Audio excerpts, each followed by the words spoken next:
join as a member and have the opportunity to ask your questions live to Parashakti during the Akashic reading in the comment section of the live video. Now let us get started. If you are here, it means existence wants you to be here in this form. You are not an accident. You are an incident. You are a conscious miracle of existence. Existence is trying to express itself through you. Welcome to this sacred spiritual experience, your digital experience of the divine.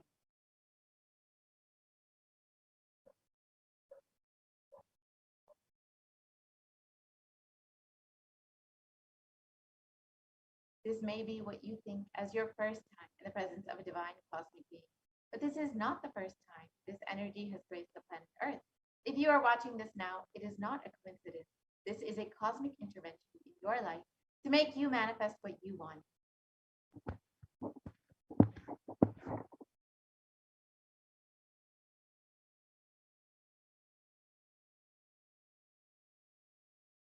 So how is this possible? How has this worked before? Experience these answers through powerful cognition as referenced from the ancient texts of Hinduism, revived by the Supreme Concept of Hinduism.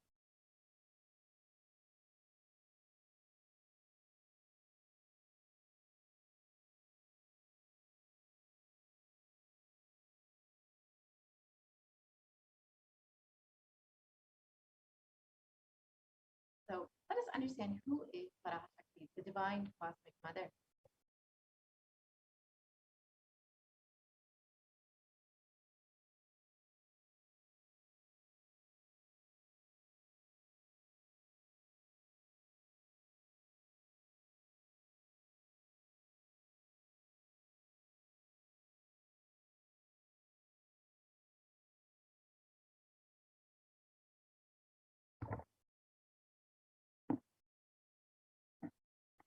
Devi is the ultimate pure feminine consciousness, the cosmic mother. She is the source Shakti. It is her cosmic womb, Brahmanda Yoni, from which billions and billions of universes come out and go in. Source where the Big Bang and black holes go on. Parashakti is the main deity of the sacred feminine and the divine consort of Bhagavan Paramashivoham, who is the primordial divinity of Hinduism. And in the words of the Supreme Concept of Hinduism himself, about the relationship with the mother, first and foremost, relationship with mother. The ability to learn, even the idea to relate, starts with the mother. Mother is too important way to connect with what you think as life. In the Vedic tradition, our rishis were aware your ability to connect with the mother should be directed towards the cosmos. It should inspire, it should awaken your higher consciousness. Connecting with life as mother is the most sweetest, most beautiful, most easiest form to ever connect. And today, out of his extreme love and compassion, the Supreme Concept of Hinduism is manifesting Devi Parashakti herself and gracing us, answering all of our questions, attending to our prayers, giving boons, healing us, revealing our past, present, and future, delivering profound spiritual truths, and ultimately giving us the experience of Paramashivoham itself.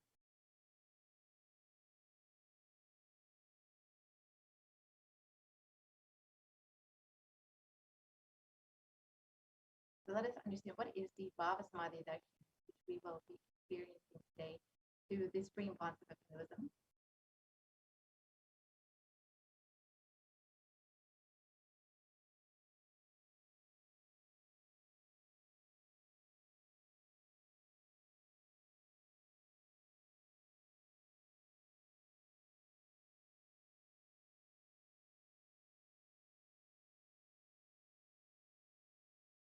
What is samadhi? Sama is oneness, and adi means source. So samadhi means one with the source, and bhava means attitude or aspect. Bhava samadhi means being one with the source through this aspect, and darshan means to have a glimpse of. In the Vedic tradition, it is used to describe the moment we behold a deity, an avatar, a saint, or an enlightened being, as just seeing such a being can cleanse the karmas of lifetime and leave a deep, lasting transformation to the receiver. Darshan is the powerful, super conscious vibration that is present around an avatar at all times. He simply radiates darshan just as the sun continuously radiates light. The auspicious moment when the receiver is able to catch it becomes the moment of darshan for you, raising you to the next level of super conscious breakthrough. It's like hitting the reset button on your very being.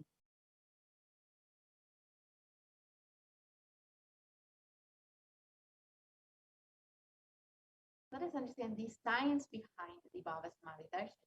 The first thing you need to know is the divine cosmic beings are real. They manifest from Kailasa, the enlightened time-space zone, through deities and incarnations, and divine cosmic beings manifest through the Achavataras, the deities, in temples, and through the BHAVASAMADHI darshans, the Nijavataras, the incarnations.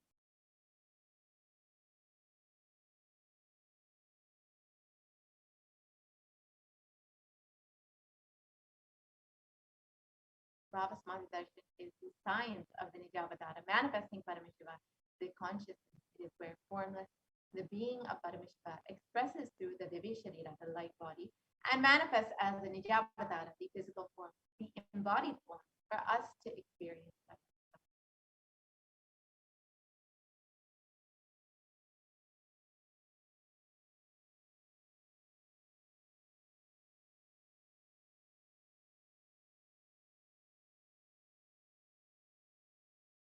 For example, Devi Parashakti expresses through the being of Rajarajeshwari and manifests as the Nijavatara, the physical form of Devi Meenakshi.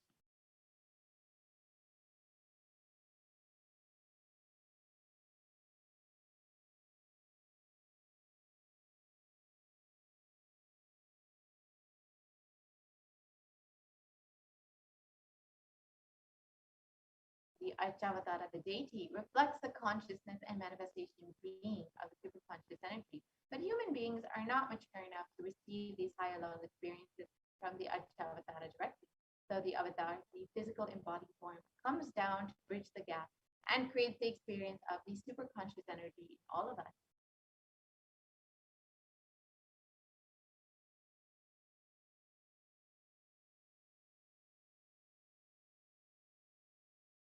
The BHAVASAMADHI darshan awakens your Kundalini Shakti, which is the latent potential energy in every human being.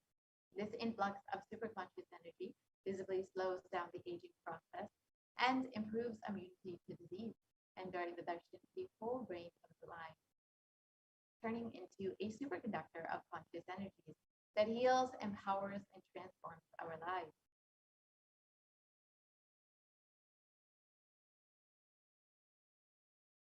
And during the BHAVASAMADHI darshan, our neurons mirror that of the avatar.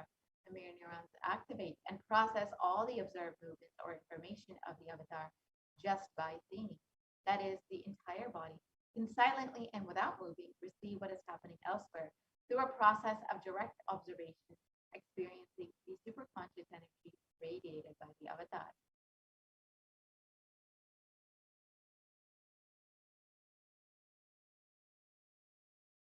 The Akashic readings are not predictions. They are readings from the cosmic archive. Beyond space, creation and destruction happen simultaneously. In the dimension of time, starts the past, present, and future. And because Akashic records are stored in the Akasha, the space dimension, there is no past, present, and future. That is why what you call as happened, happening, yet to happen are clearly already recorded.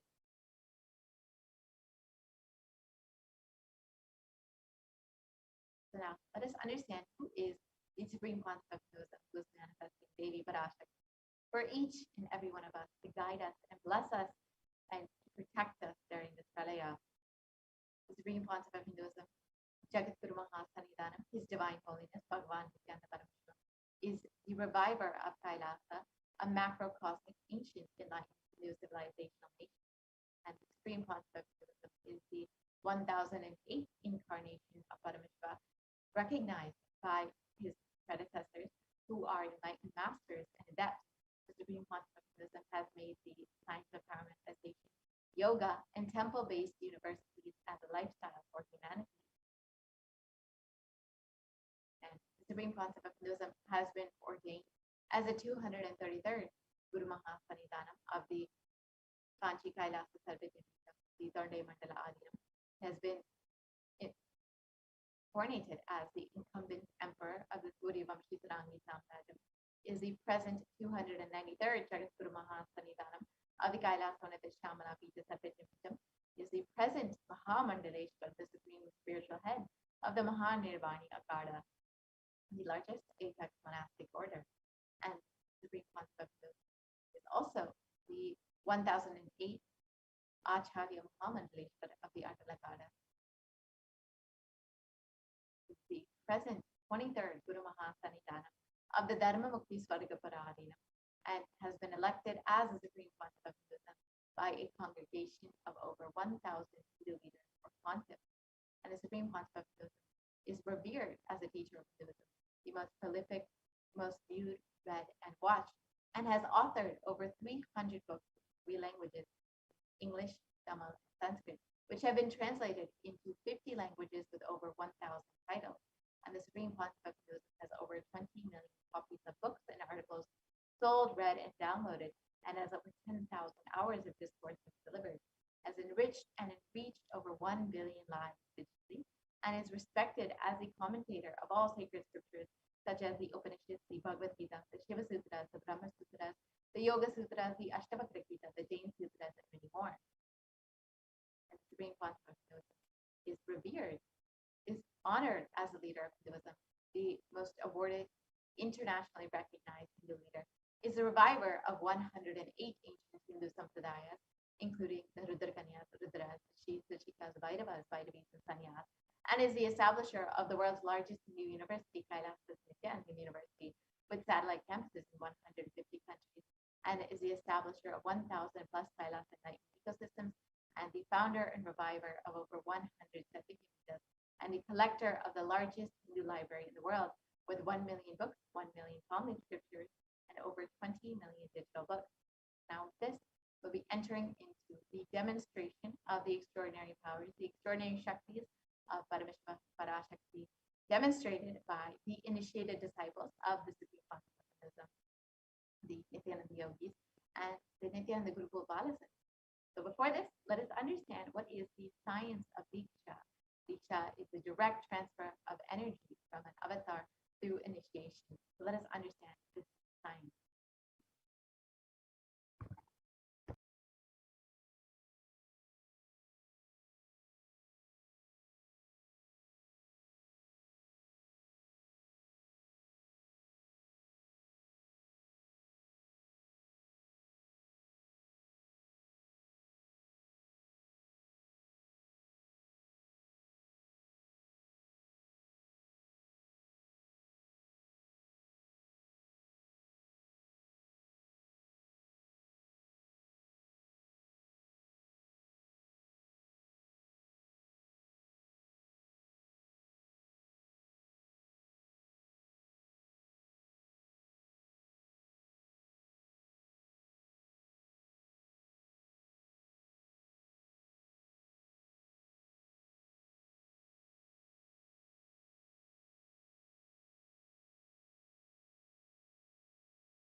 What I mean by the word Kailasa, listen intensely. Enlightenment ecosystem, literally enlightenment itself, in your own home, wherever you are. If you cannot come to Kailasa, it's okay. Kailasa can come to you. Kailasa coming to you is Kailasa.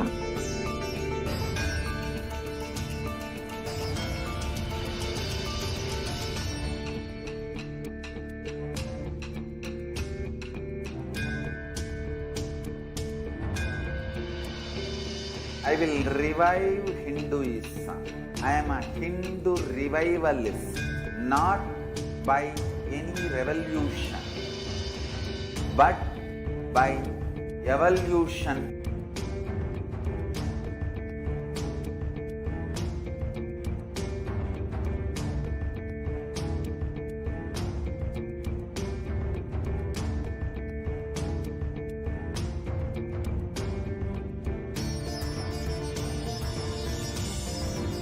And setting model community.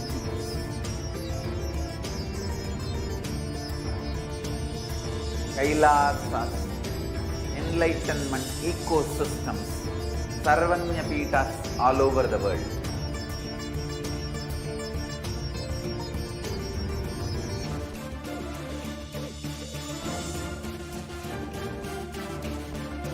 All powerful cognition, knowledge, only when you live, power manifestation and possibilities manifestation happens. It's a fundamental truth.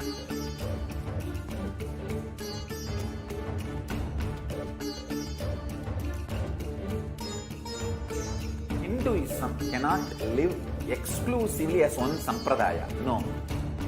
All sampradayas of Hinduism is an ecosystem.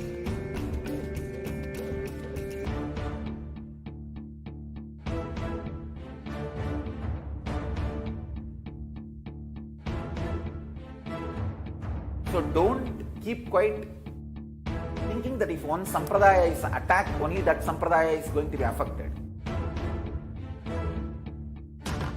All of us are ecosystem.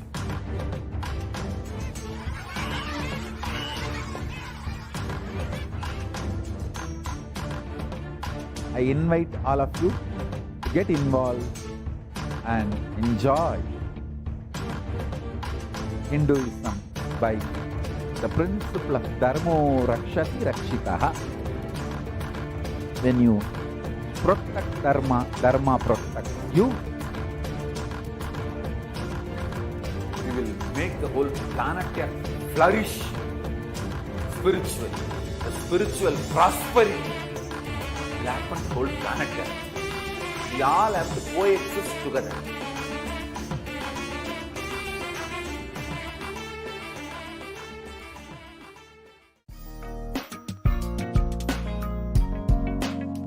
We get you health. We get you ability to build beautiful relationships in your life. We get you direct spiritual support, and we make sure you become wealthy.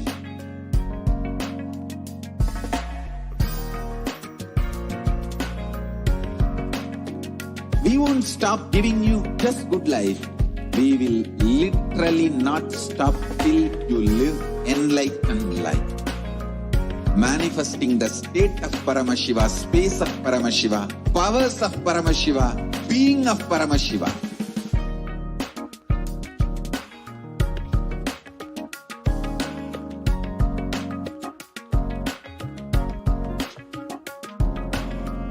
Whole world should become Kailasian. I want the whole world to know Hindus have something great to contribute to the world.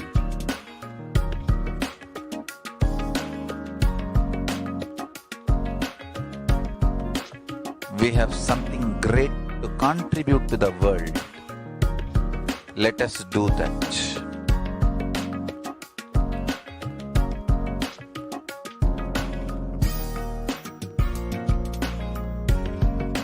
Kailasa is proper customized spiritual service helping you to identify your root patterns of suffering. We have perfected the science of helping every individual from every cultural, religious, nationality background.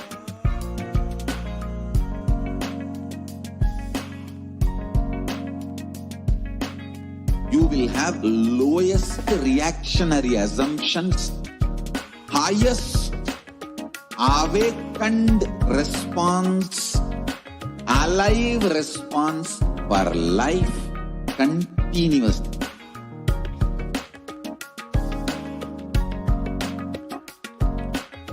Kailasa is enlightenment ecosystem, literally enlightenment itself in your own home, wherever you are.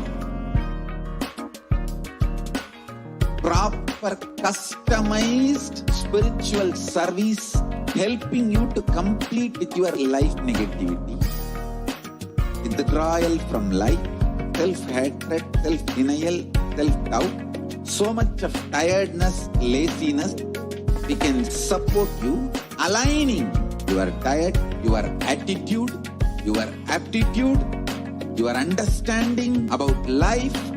We can help you with everything.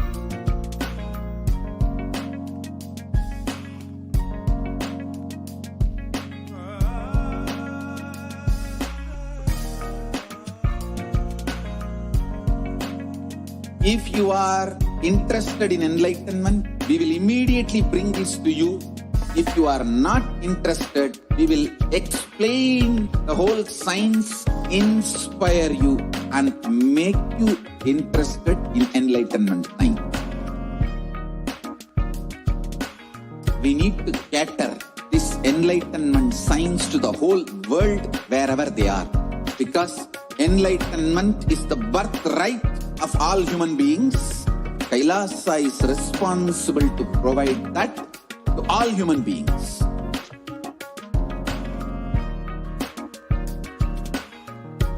Kailasa is the totality of the knowledge I received from my gurus and practice manifested in my life, perfected by teaching millions of people from all cultures, time zones, backgrounds, genders, nationality, race, from every creed.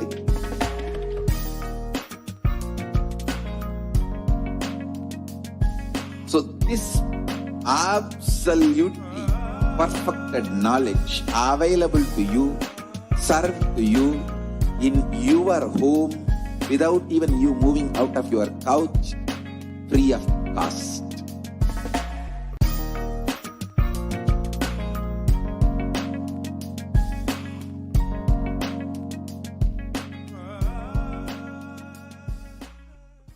Just be alive for next 3 years. Don't die within next 3 years.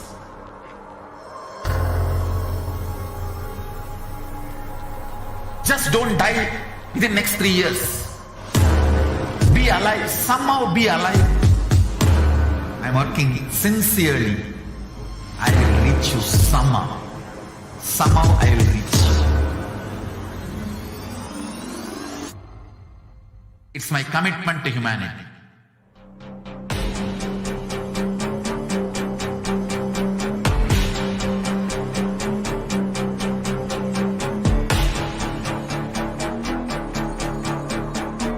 Just don't die within next 3 years.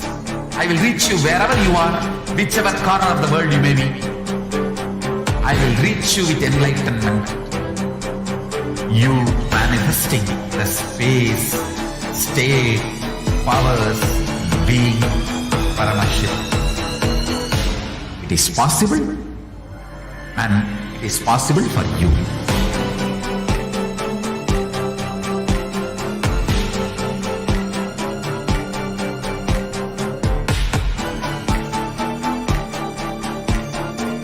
Paramashiva will reach you with enlightenment signs. I know he is going to do the job. Just be alive for next 3 years. Nothing else. What I mean by the word Kailasa, listen intensely. Enlightenment ecosystem, literally enlightenment itself, in your own home, wherever you are. If you cannot come to Kailasa, it's okay. Kailasa can come to you. Kailasa coming to you is Kailasa.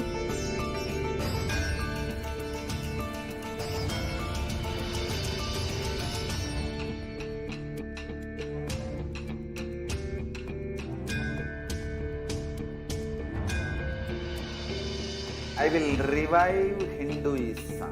I am a Hindu revivalist, not by any revolution, but by evolution.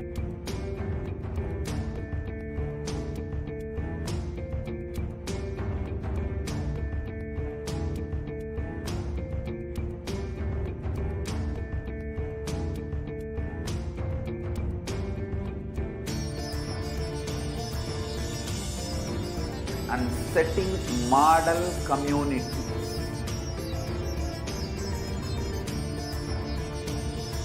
Kailasa, enlightenment ecosystems, Sarvanya Pitas all over the world.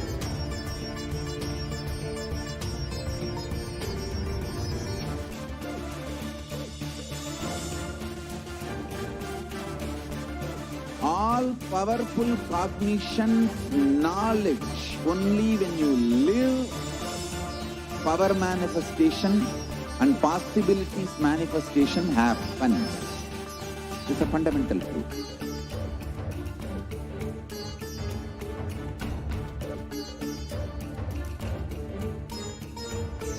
Hinduism cannot live exclusively as one sampradaya. No.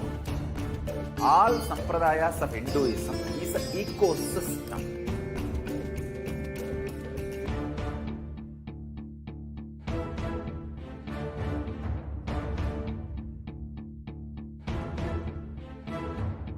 So don't keep quiet thinking that if one sampradaya is attacked, only that sampradaya is going to be affected. All of us are ecosystem.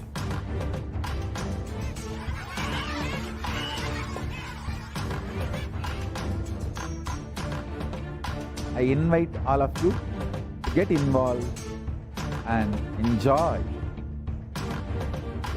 Hinduism by the principle of Dharmo Rakshati Rakshitaha. When you protect Dharma, Dharma protects you. We will make the whole planet flourish spiritually. The spiritual prosperity will happen to the whole planet. We all have to coexist together.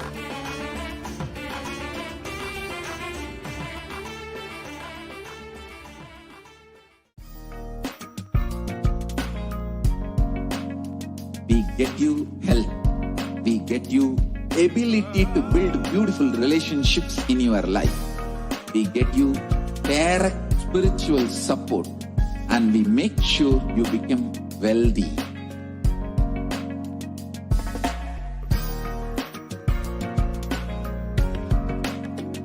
We won't stop giving you just good life.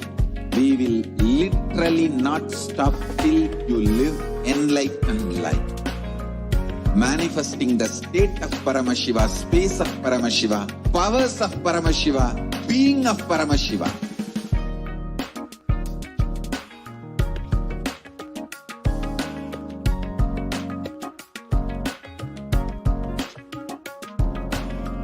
Whole world should become Kailasians. I want the whole world to know Hindus have something great to contribute to the world.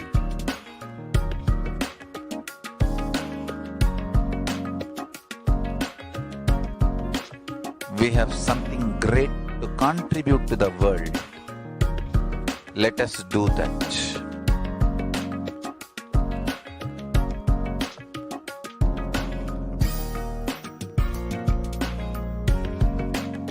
Kailasa is proper customized spiritual service helping you to identify your root patterns of suffering.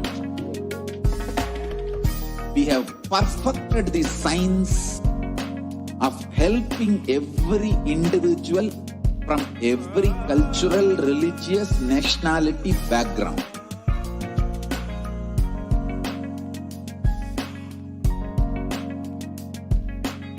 You will have lowest reactionary assumptions, highest awakened response, alive response for life continuously.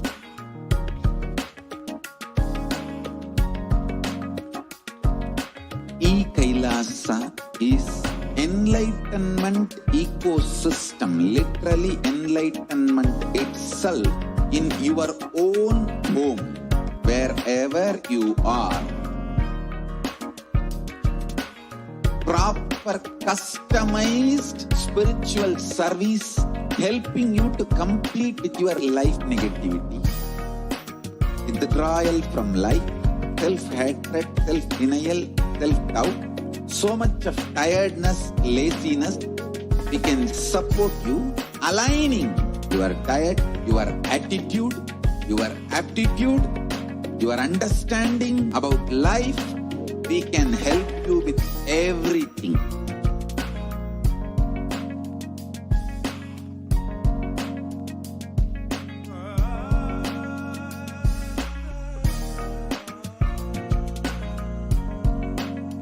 If you are interested in enlightenment, we will immediately bring this to you. If you are not interested, we will explain the whole science, inspire you and make you interested in enlightenment science. We need to cater this enlightenment science to the whole world wherever they are, because enlightenment is the birthright of all human beings. Kailasa is responsible to provide that to all human beings.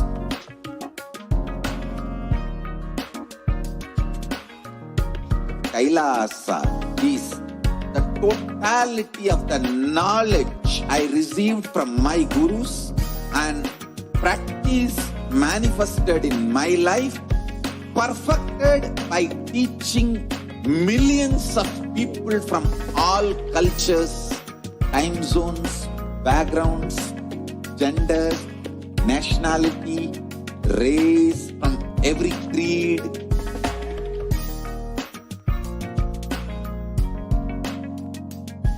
So this absolutely perfected knowledge available to you, served to you in your home without even you moving out of your couch, free of cost.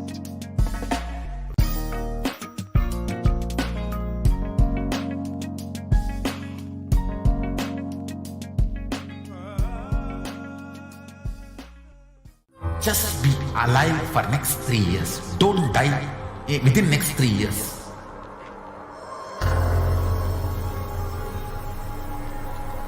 Just don't die within next 3 years. Be alive. Somehow be alive.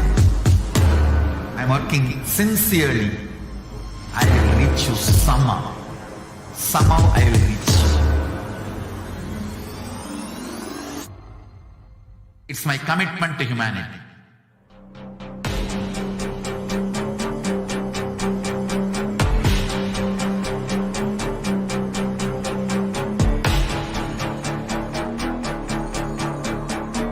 Just don't die within next 3 years.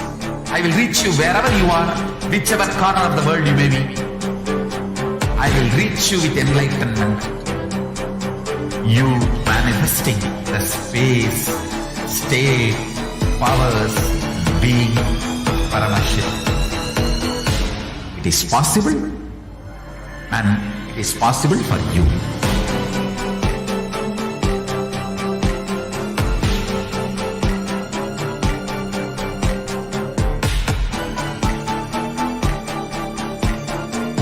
Paramashiva will reach you with enlightenment science.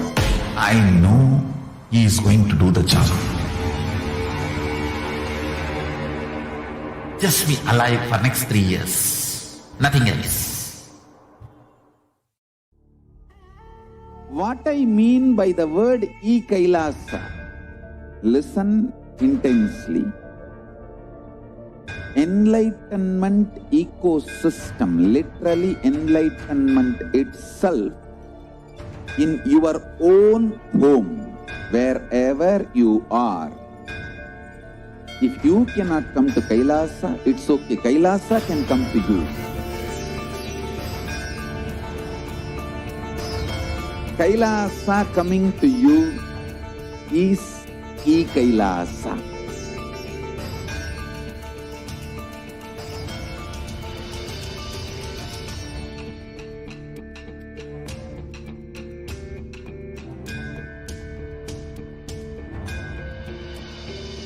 I will revive Hinduism. I am a Hindu revivalist, not by any revolution, but by evolution.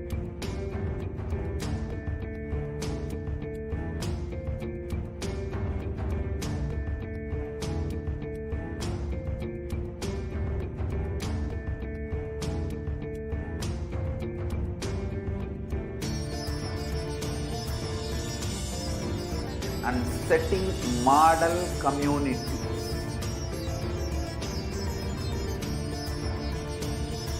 Kailasas, enlightenment ecosystems, Sarvanya Pitas all over the world.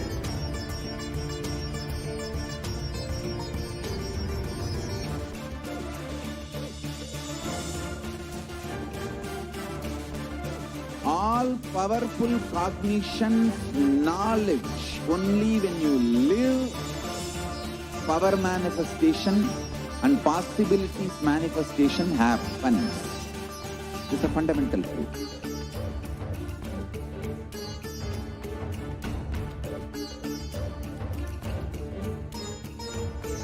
Hinduism cannot live exclusively as one sampradaya. No. All sampradayas of Hinduism is an ecosystem.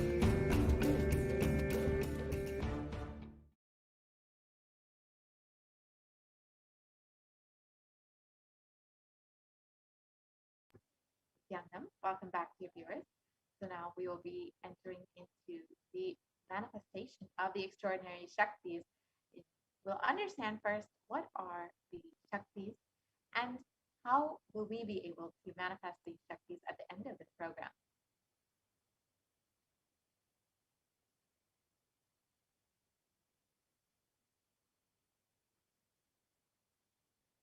So during this program, we will all be initiated into manifesting the power of third eye by the Supreme Concept who is manifesting Devi Parashakti for each and every one of us. And now we will be witnessing the demonstration of these extraordinary powers. The Balasas, the Nityananda Yogis, the initiated disciples of the Supreme Concept of Buddhism will be demonstrating these powers and sharing it with all of us, the experience and results of the extraordinary manifestation of the divine powers awakened in us through the Diksha, the initiation. And in today's BHAVASAMADHI Darshan, as we said, all of us will be receiving this initiation into the third eye awakening and various other powers with the blessings and grace of the Supreme Concept of Buddhism. We will be manifesting the power of third eye. The third eye is the cosmic browsing center located between the brows, which upon initiation, one can effortlessly express powers and see through the third eye, just as you would with your normal two eyes. So now let us understand what exactly are the Shaktis and how are they different from Siddhis, which many of us may have heard of.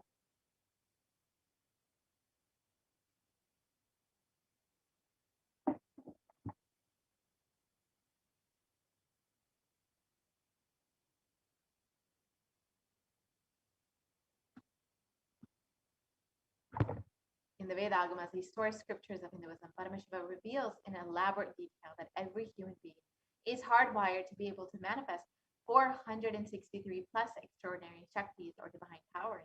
Manifesting powers or Shaktis are described as a system, method, and science for human beings to explore the various possibilities and powers. So now let us understand the difference between Shaktis and Siddhis. Shaktis express from the space of enlightenment as a side effect of feeling connection with the divine and high integrity with the Guru. Shaktis are the source of enlightenment. Siddhis, however, are just powers that manifest from tapas or penance for enlightenment, and Siddhis are only on the path to enlightenment.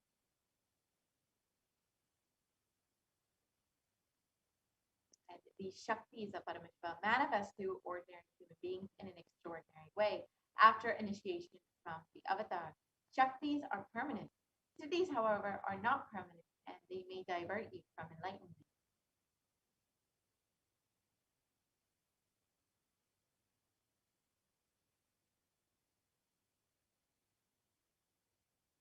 Paramashiva is the source of Shakti. Paramashiva is the primordial divinity in Hinduism, the ultimate reality and cause, which is self-effulgent, Swayam Prakasha, all-pervading, unchanging, beyond time, space, form, and causality, as the fundamental base of Avyakta, the unmanifest, and Vyakta, the manifest existence.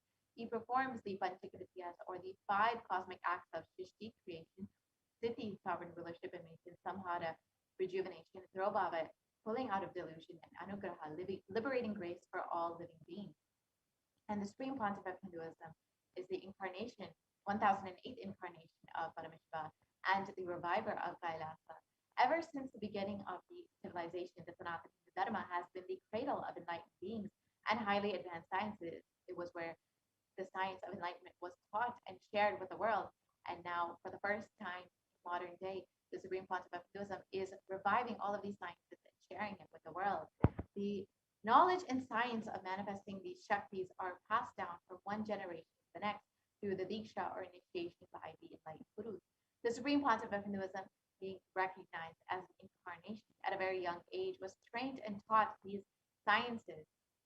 Now, how do we awaken these divine Shaktis in us?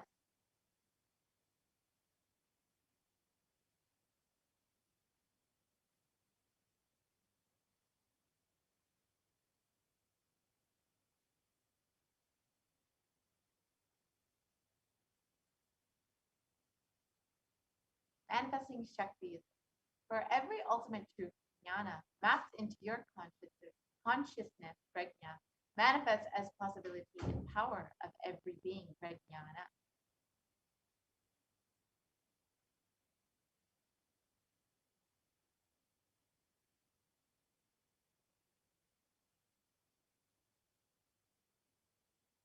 Now, let us understand the power of initiation, the diksha, from the Supreme Pontiff himself.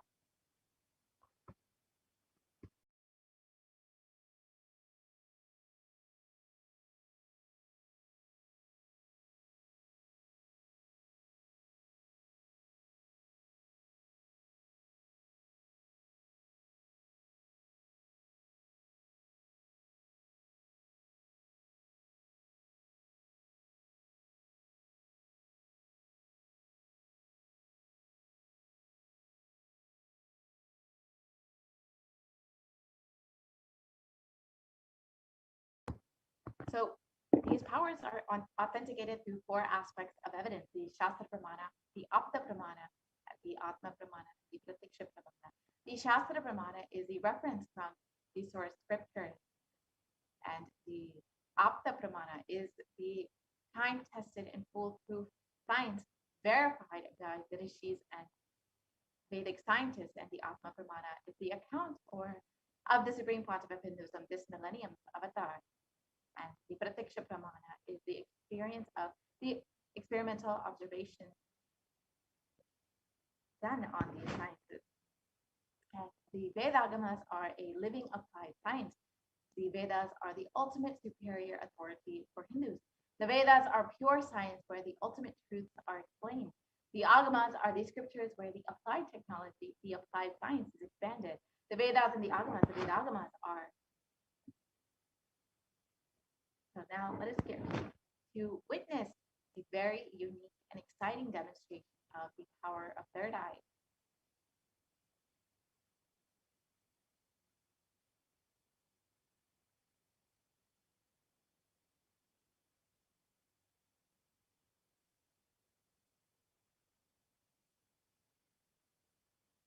So first power that we will be witnessing today is the power of seeing through the third eye.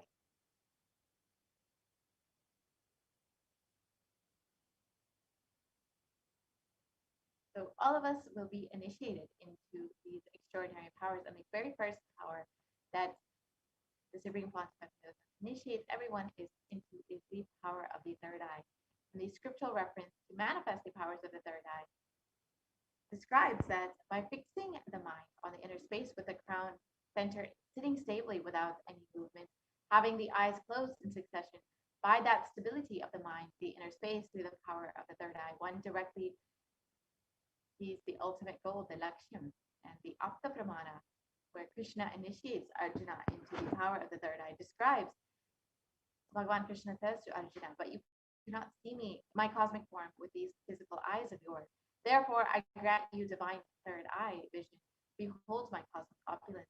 In the Hindu Purana Bhagavad Gita, Bhagavan Krishna initiates Arjuna into the power of the third eye to behold Krishna's Vishwarupa, his cosmic form, and the Atma Pramana, the experience of Swamiji himself. In Swamiji's own words, the first experience that I was able to see everything around me, above me, the whole 360 degrees, the 10 directions below me, everything. I realized not only I was able to see, I was able to feel, experience all of that as me. And the Pratiksha Pramana, the empirical evidence from experimentation and scientific observation, and there was a study conducted on the Supreme Pontiff of Buddhism where they compared the metabolic cell activity of the brain in conscious and meditative states using the PET scan. So it was found that when doing daily activities, the Supreme Pontiff had high activity measured in the brain where the third eye was located. And in deep samadhi state, only the third eye region was active while the rest of the brain was at peace. And the Sakshi Pramana, the experience and results of the extraordinary manifestation happening through the initiated disciples of the Supreme Pontiff of Hinduism. This rare sacred science of the third eye awakening being made available to humanity for their ultimate enrichment in conscious evolution by the Supreme Pontiff of Hinduism as a living incarnation of Paramashiva. The Supreme Pontiff of Hinduism embodies all the yogic states and has blessed and initiated thousands of disciples across the globe to experience the same powers. So now let us witness the live Sakshi Pramana, the demonstration of the powers of third eye and by the Nithyananda yogis and the Nithyananda Gurukul Balasans. We will be witnessing various powers today, the body scanning and remote vision.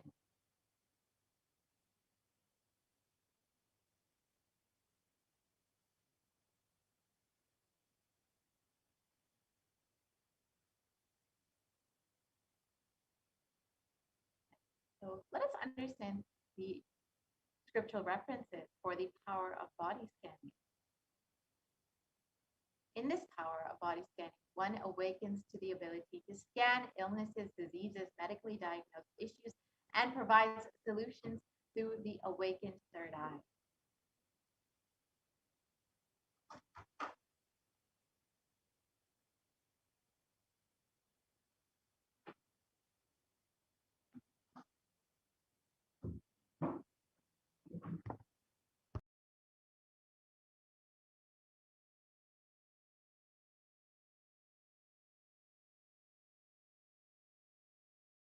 The Shastra Pramana, or the scriptural reference for manifesting the power of body scanning, it describes, cognize deeply that from the subtle to the subtlest constitutive principles of your whole body, the Svadeha, or of the whole universe simultaneously, consists of the essential reality.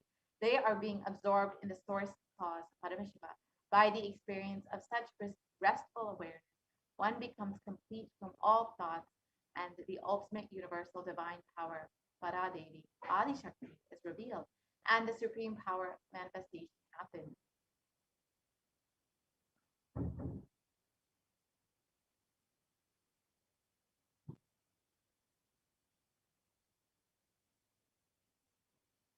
So now let's look at the Atma Pramana, the account from the Supreme Concept of Hinduism's own life when he authenticated this time-tested science.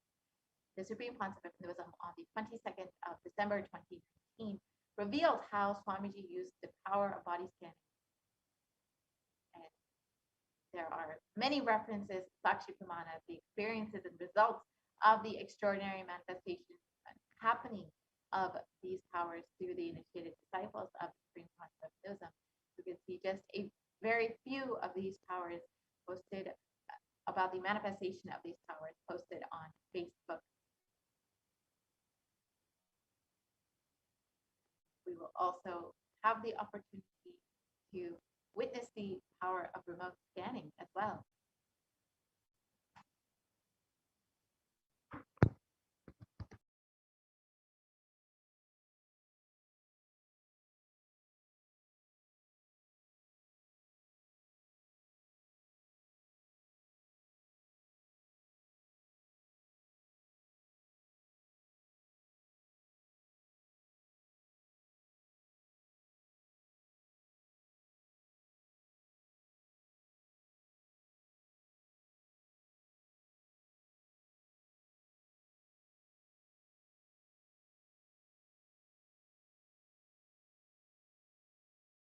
So now let us get ready to witness the demonstration of these extraordinary powers as demonstrated by the Nithyananda Yogis, the Gurukul Balasas of the Nithyananda order. So we will get to witness and experience the demonstration of the body scanning very shortly, and you can also ask your questions directly in the comment section below and have your body scanning done by the Nithyananda Yogis. We have Nithyananda and Mata Tapriya joining us today for demonstrating these extraordinary Shaktis. Nithyananda. And we welcome each and every viewer for this segment, the Shakti Avishkarana, the manifestation of the extraordinary Shaktis as bestowed and blessed by Paramashiva Mahadeva in his Nija Avatara as the Supreme Pontiff of Hinduism. And just as Mahanitya Purna Priyananda beautifully shared with all of us the science of Shaktis, the Pramanas, the science behind it, now we are going to be seeing a live Sakshi Pramana, how the whole science, the profound truths that was that Swamiji and the Paramashiva has revealed is an experience and our lifestyle directly. So each and every one of you that are here, that are watching us, tuned in live for this from various different corners of the world, take a few minutes, Avatara as the Supreme Pontiff of Hinduism. Whichever corner you are in, whichever part of the world you are in now, whatever you are doing right now, you can experience these extraordinary Shaktis. Any one of you here who want to experience body scanning, you want to experience, you want to maybe have your issues, medical issues, physical issues diagnosed, you can post it on the comment section. And just as we are sharing with you all, what we will be able to do is through the third eye, from the space of oneness, connecting to Swamiji, the very Nija Avatara, the very incarnation of Paramashiva, we will be able to scan you wherever you are, and we'll be able to see what exactly are the issues you're having, whether it is diabetes, sugar, headache, any issues that you're having which you're suffering from. We will be able to scan it, and not just scanning it, we will be able to connect to Swamiji, see what is the solution that the third eye is revealing, the spiritual solution, and we'll be able to share the solution to spiritually heal your issues and diseases as well. And of course, this is not equivalent to the medical diagnosis. This is not equivalent to that of what you go to a doctor. This is not a medical diagnosis, or it is in no way related or relevant or equivalent to a medical treatment or diagnosis. And you should always consult your physician before applying these solutions to yourself. These are purely conscious based principles from Sanatana Hindu Dharma and from the ancient text of Hinduism. And yes, Ma Shanbhagavalli Reddy has commented, please do a body scan for me, my womb and breeding problem. Sure, Ma. Now Manitya Tattva Priyananda will be scanning your body, Ma Shanbhagavalli Reddy. Now each and every other viewer that is watching us right now, how is this different? How does this power benefit us? Please understand, majority of the times, we do not realize what is happening to our body or somebody else's body. We go through invasive surgeries, we go through diagnosis, which by itself has its own side effects in our body. Scanning through the third eye is one of the simplest way, one of the most powerful way to precisely see what exactly is an issue, what exactly is the issue in a person's body, where is the root of the disease, how it can be solved, where is the solution, how it can be healed, and what is a cure for it. All this is a lifestyle which was lived and practiced by the ancient rishis of Sanatana Hindu Dharma. So much in Bhagavad Gita. Actually, just wanted to let you know, you do not need to put your problems or anything here. So just through scanning, we will be able to see to the third eye, and we will be able to share with you what our third eye is doing. Just wanted to share with you, Ma. First thing that I saw is you have a breathing problem itself, like where you have asthma attacks very frequently, and you are exposed to continuous smoke, and you have the suffocation that happens inside you, which is the allergens that is caused not just now. From the age of 7, you are having this issue where like you'll feel very frequent suffocations that happens inside you.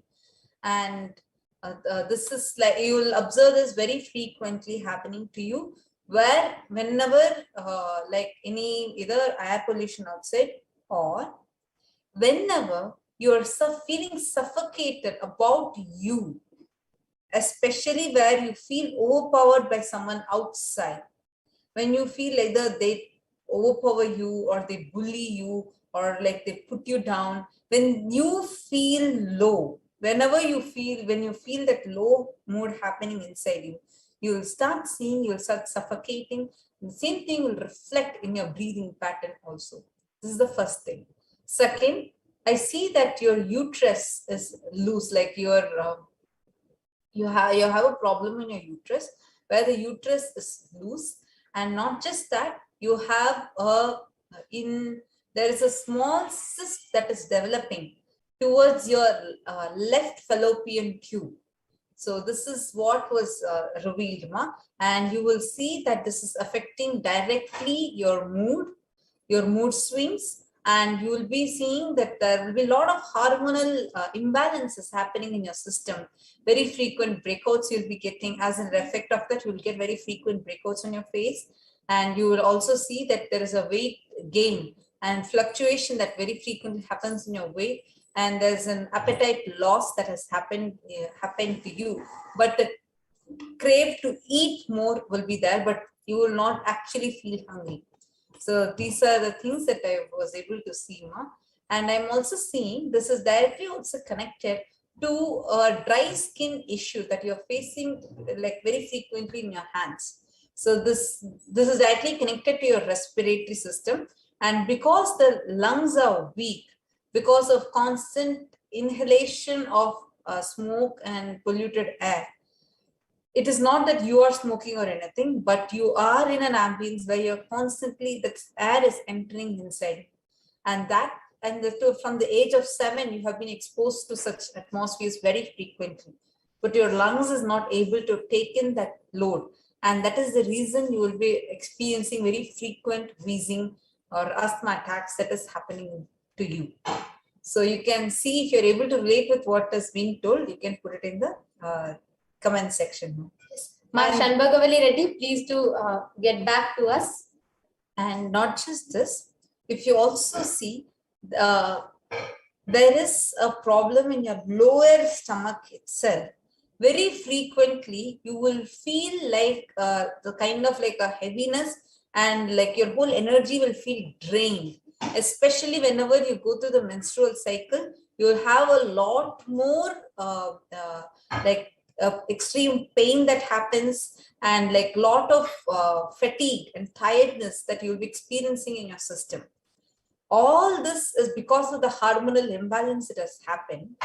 You need to take more of pro-estrogenic foods that have more estrogen in them, you need to consume those, and you need to balance your pitta and kapha by taking a lot of foods that will balance your kapha mainly.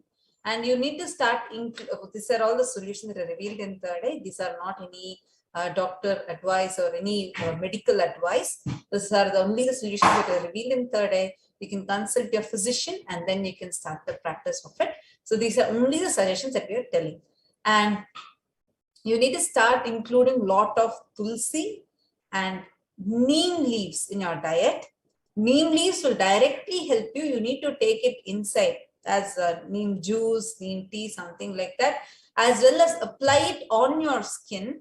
Please apply it along with turmeric, and like every day if you apply it, that itself, if you can look for more organic turmeric, that is more recommended, because that itself will balance your hormones. And you need to include pepper, black pepper and ginger, these two things in your diet. So these are the things that were revealed in third eye. Ma Shenbagavali Reddy, you can now acknowledge how much you were able to relate to, whether you were able to relate to all the issues, and whether you click with these. Also, Ma Stephanie is asked for a scan for a participant from Paramashivoham, Ma Mohini, and I will be scanning Ma Mohini Ma. And also Nithyananda Dev has asked for, I had a seizure this morning, please can you scan my body? Sharaya Manitya Tattvapriyananda will be scanning you, and will now be manifesting the powers. And we request Ma Shenbagavali Reddy to kindly get back to us in the comment section if you were able to relate with it and how much of it you were able to relate to. And Ma Stephanie and Ma Nithyananda Dev, we request all of you to stay tuned in the comment section so you can get back to us as we scan and share with you.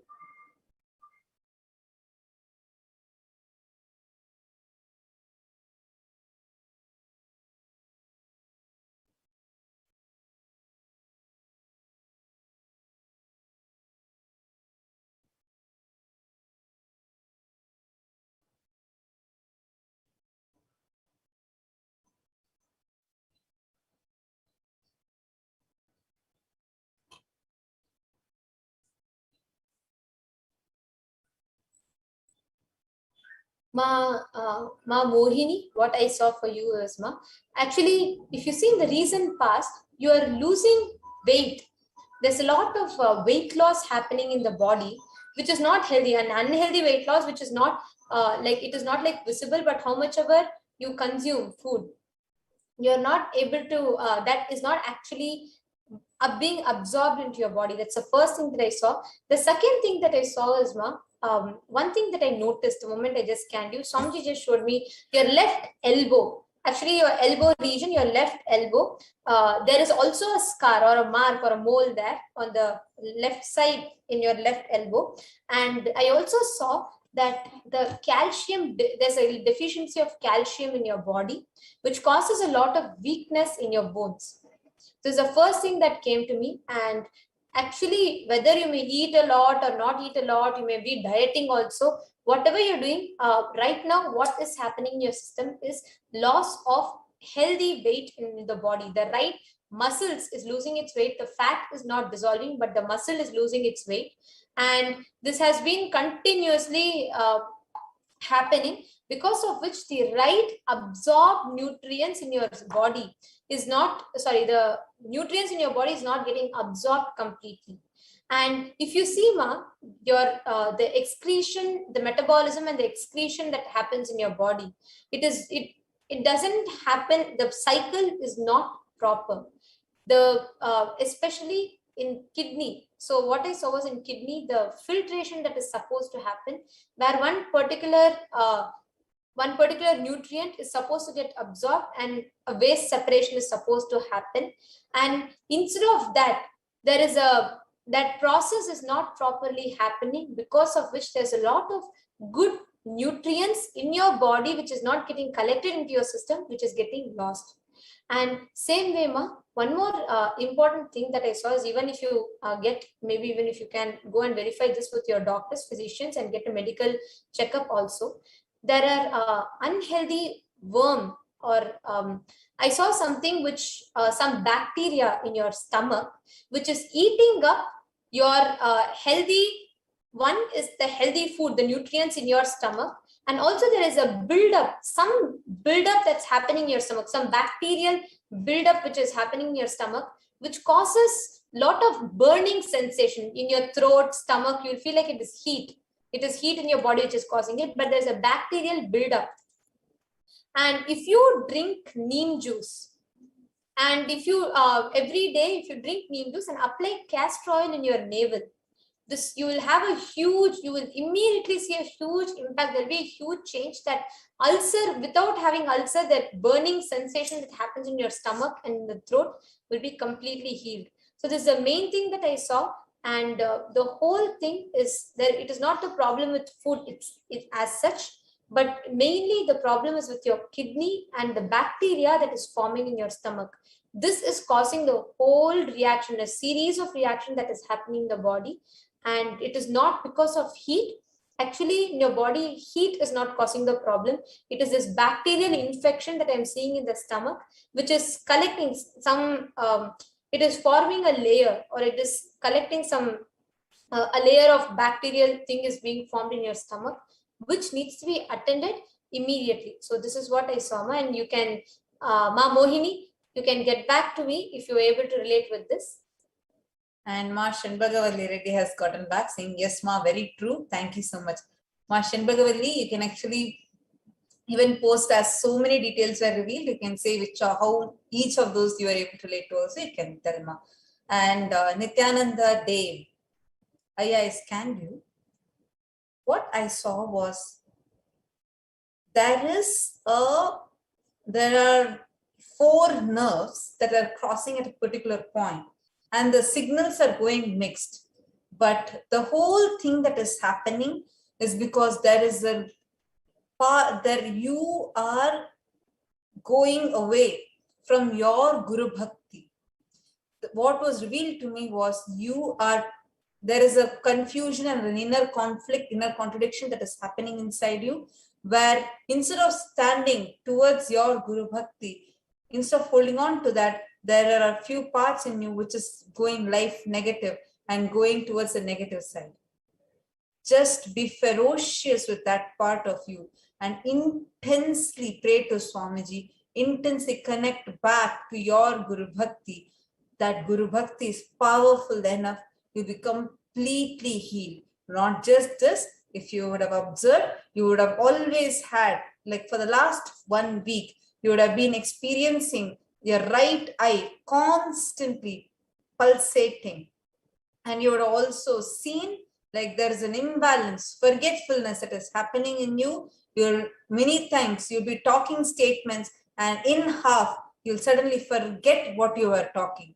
So this had happened. It's just very recently this has started happening, Ayya. But all you need to do is just be ferocious with yourself and realign yourself back, seeing where these blind spots are.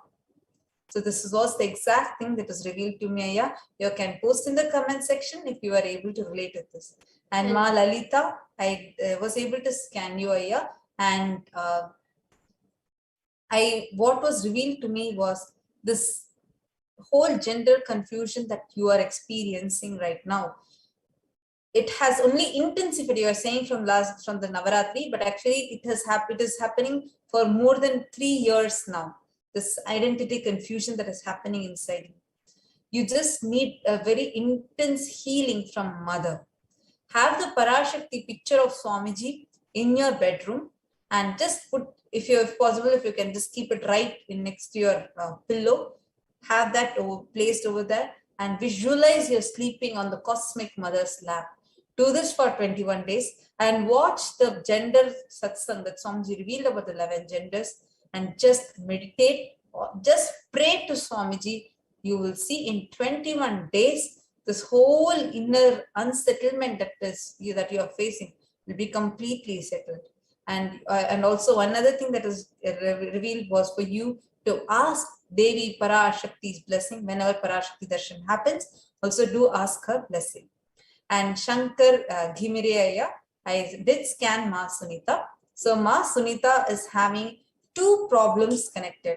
If you see, she has hypothyroid problem as well as PCOD problem, both of which are connected. And if you see, whenever PCOD settles, the hypothyroid will increase. Whenever that settles, her PCOD will increase. And the mood swing that she's experiencing, there's also a weight gain that she's experiencing. All these are only happening because inside her, there is a part that is wounded from many things that she has, sufferings that she has gone through in the past.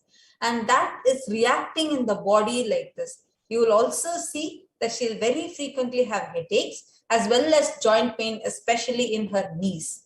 So these are the things that were revealed to me, Ayya. So she just, you can actually tell her to do more puja and get connected more strongly to Swamiji, because only through that intense connection, it is only Guru's feet that can not just give you a new future, but even rewrite your past itself. So tell her to connect me, if possible, if you could make her more connected to Swamiji, let her watch more satsangs and get her deeply connected, that inner healing will happen. So these are the things that are revealed. Each of you can share of how much you have understood, what you have understood. And Ainar's avoidance, you said, this is regarding the Dhanam, I wanted a body scan regarding the previous body scanning. I was wondering what was the incident which was traumatizing me for when I was 3 to 4 years old. How can I complete that? I invite you to Paramashivoham. Actually, you can come to Paramashivoham program, and there we will be able to help you understand, go through and complete this whole thing. Just go to paramashivoham.org. Even if you have already attended once, this is a program like, people come at least 3 or 4 times again and again, so that the whole experience can happen to them. Marshal Reddy is asking, the cyst that you mentioned forming close to the fallopian tube, what do I do for the healing to take place? I'll scan and I'll let you know. And also Ma Stephanie has gotten back saying Ma Mohini is confirming her left elbow was paining and she was doing Nirahara too and lost so much weight. Actually, the weight loss is not just because of Nirahara, Ma.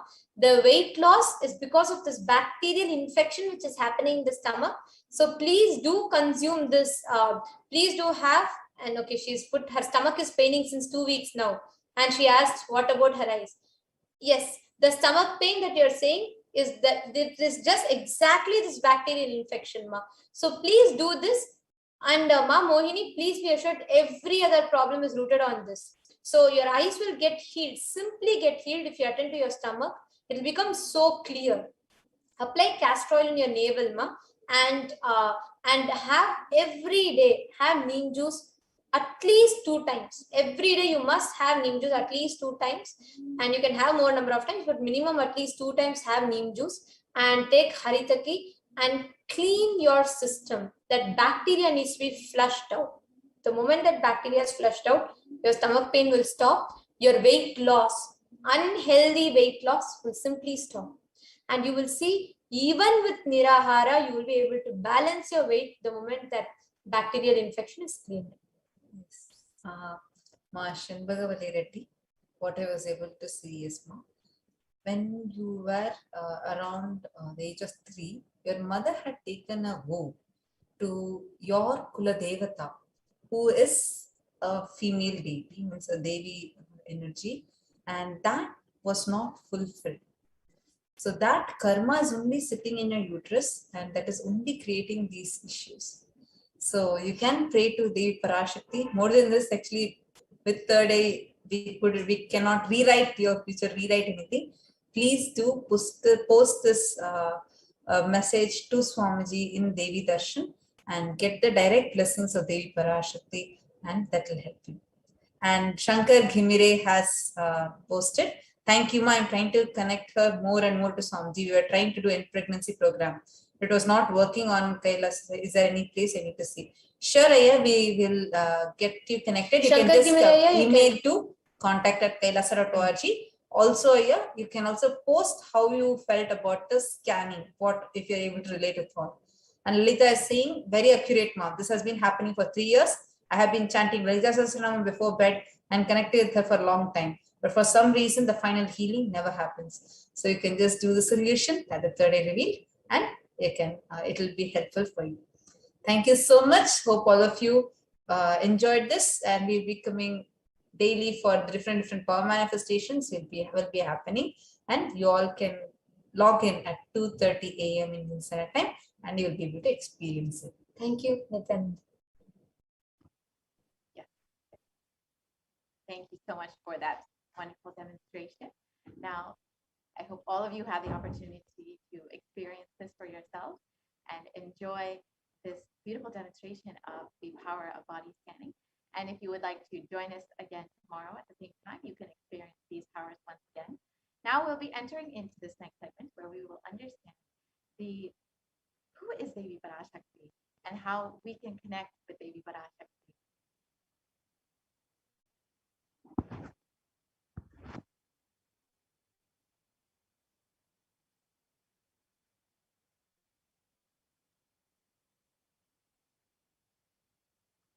So Devi is the divine feminine consciousness. Let us look at the Dhyana Shloka for Devi Parashakti.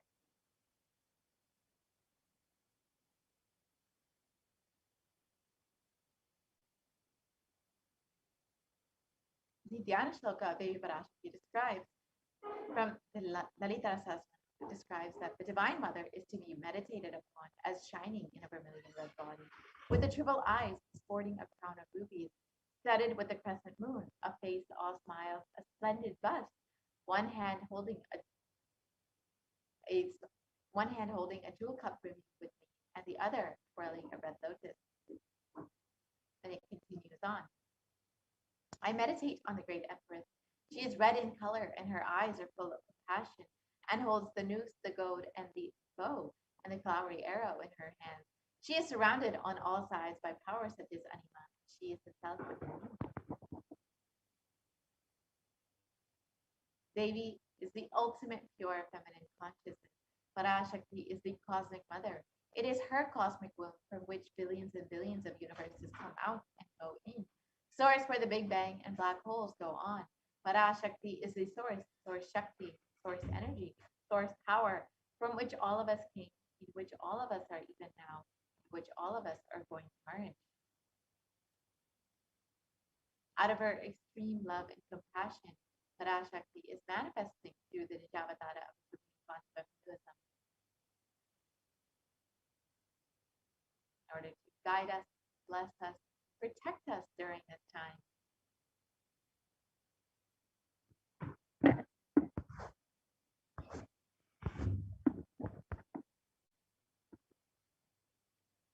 She has been answering all of our questions, attending to our prayers, giving boons, healing us, revealing our past, present, and future, delivering profound spiritual truths, and ultimately giving us the experience of Paramashivoham itself.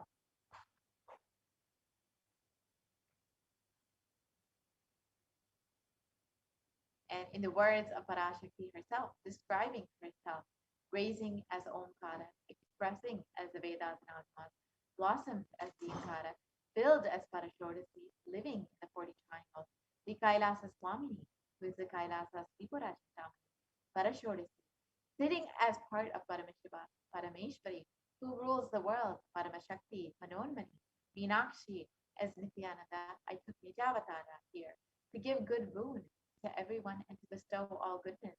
Hiranya Garbhasvarupini, Brahmanda Yoni, Shami, Chandramaudi, Tapala, Aparna, Uma, Parvati, Savitri, Navayavana, Samrajalakshmi, Parameshwari, Parashodasi, Meenakshi. Taking the form of Nithyananda, I came here as Nijavatara. With great compassion, I am blessing. Listen, people, to do good to all of you, I took the form of Nithyananda and came down as Nivedana.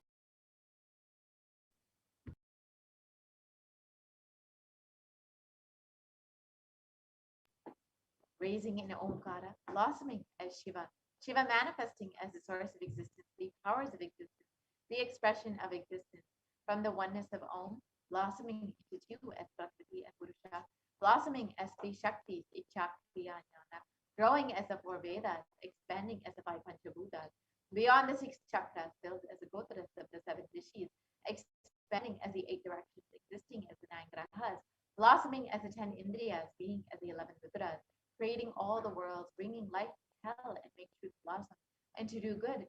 Parashodasi Meenakshi in the form of Nithyananda, I came to bless every one of you.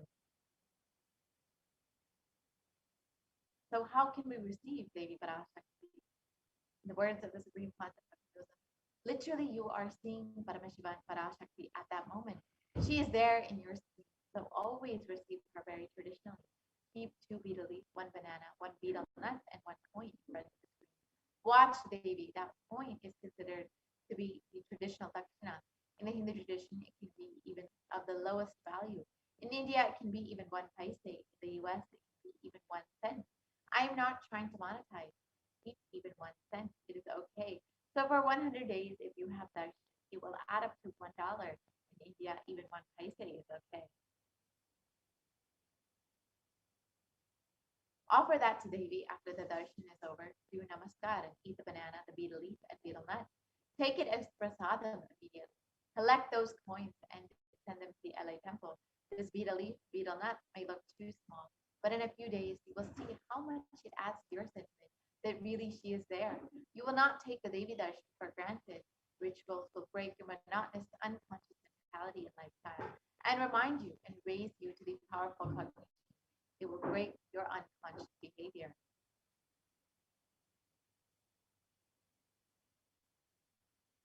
So how can we set up our tambulam? You can keep 2 betel leaf, 1 banana, 1 betel nut, and 1 coin on a plate, and offer that to Devi every time you have darshan. And you will see how much your connection with Devi Parashakti grows, and how you just experience that oneness with Devi with this simple gesture. Now, let us enter into the next segment where we will be understanding some of the revelations made by Devi Parashakti. As all of us know, Devi Parashakti has been continuously manifesting over the last several months just to guide us, bless us, heal us, and protect us at this time. Devi is not just manifested to guide us, but to also reveal the sacred secrets of the world. And now, in this segment, we will be understanding some of the revelations made by Devi Parashakti for humanity about the sacred secrets of Hindu birth.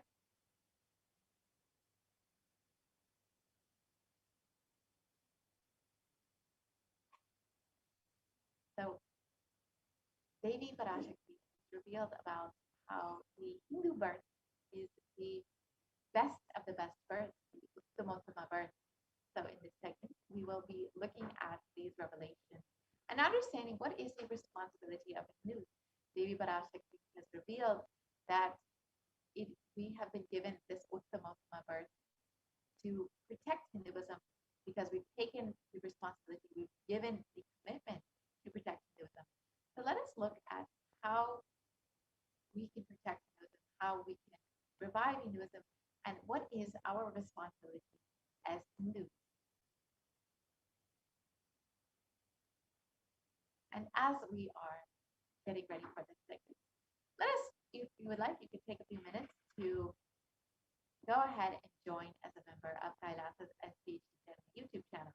So you can go to Kailasa's HDH Nithyananda YouTube, and you will see the join button next to the subscribe button. So you can go ahead and click join, and you can become a member of the YouTube channel and avail all of the exclusive content available for those who are members, as well as the opportunity to ask your questions live to Devi Parashakti during the Akashic reading.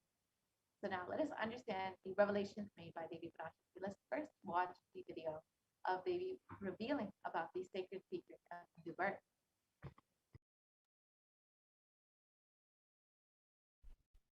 நன்றாய் கேட்டுக்கொள்.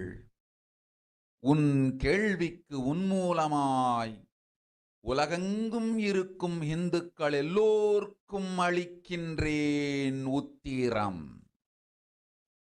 கேட்டு வாழ்ந்தால் உங்கள் வாழ்க்கை பத்திரம். நன்றாய் கேளுங்கள். பிறப்பின் ரகசியத்தை பிறப்பிலா பெருமை உடைய பரமேஸ்வரி சொல்லுகின்றேன் கேளுங்கள். அண்டஜம், யோனிஜம், ஜலஜம், பீஜம் எனும் 4 விதமான பிறவிகளில் 84,000 யோனிகளில் பிறக்கும் பிறப்புகளிலேயே பெருமை வாய்ந்ததும் உத்தமமானதும் மனிதப் பிறவி. அந்த மனிதப் பிறவியிலும் பலமுறை பிறந்து உழன்று அரசியல், பொருளாதாரம், சுகபோகம், தர்மம், அர்த்தம், காமம் எனும் ஆசைகள், துக்கங்கள், அச்சங்கள் அனைத்திலும் அழன்று உழன்று இனி வேண்டாம் இப்பிறவி, வேண்டுவது மோட்சமே என்று முடிவெடுத்தோர்க்கு மட்டுமே ஹிந்து மத யோனிஜம், ஹிந்து பெற்றோர்க்கு பிறந்திடும் சனாதன ஹிந்து தர்ம யோனிஜம், மனித பிறவி உத்தமம், சனாதன ஹிந்து தர்ம மனித பிறவி உத்தமோத்தமம். இந்த உத்தமோத்தம பிறவி எடுத்த எல்லோருக்கும் ஜீவன் முக்த விஞ்ஞானத்தையும் சனாதன தர்மத்தையும் காக்கின்ற கடமையும் உண்டு. அதனால் வருகின்ற நன்மையெல்லாம் அனுபவிக்கும் உரிமையும் உண்டு. இந்த கடமையை செய்வோம் என்று சத்தியம் செய்ததனால்தான் அந்த உரிமை அளிக்கப்பட்டது. பூமிக்கு வந்தபின் மனம் மயங்கி மதிமயங்கி சனாதன தர்மம் காக்க மறந்ததனால் மாயை அவர்கள் உயிரை பறிக்கின்றாள். நன்றாய் புரிந்து கொள்ளுங்கள். உயிரை கொடுத்தாலும் தர்மத்தை காப்போம் என்று உறுதி எடுத்தவர்க்கே சனாதன ஹிந்து தர்ம யோனிஜம் அளிக்கின்றேன் யான். உடல் பெற்ற பிறகு ஊழிப் பெருவலியால் ஆசை அச்சங்களை உதறவிடாது, உதறியும் விடாது சனாதன ஹிந்து தர்மம் காக்க மறந்தோரை உயிர் வாழத் தகுதியில்லாதவர் பட்டியலில் உடனடியாய் மாயை சேர்க்கின்றாள். அதனால் ராட்சசர்களும் அசுரர்களும் தானாகவே இவர்கள் உயிரை எடுக்கின்றார். நன்றாய் புரிந்து கொள்ளுங்கள்.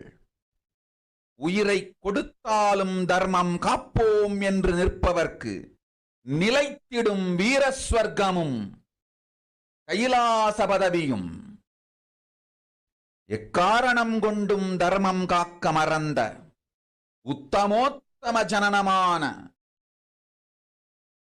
சனாதன ஹிந்து ஜனனம் பெற்ற மக்களுக்கு இல்லை வேறு கதி. சனாதன ஹிந்து தர்ம மனித ஜனனம் உத்தமோத்தம மனித ஜனனம். உங்கள் உரிமை உலகில் அதிகம், உங்களுக்கு கடமையும் உலகில் பெரிது. தர்மம் காத்தாலே கடமை, தர்மம் காக்காதார்க்கு உயிர் வாழும் உரிமை இல்லை.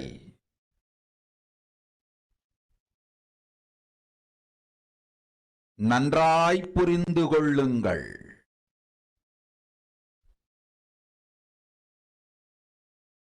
உத்தமோத்தம பிறவியான சனாதன ஹிந்து தர்ம பிறவி எடுத்த எல்லோரும் புரிந்து கொள்ளுங்கள்.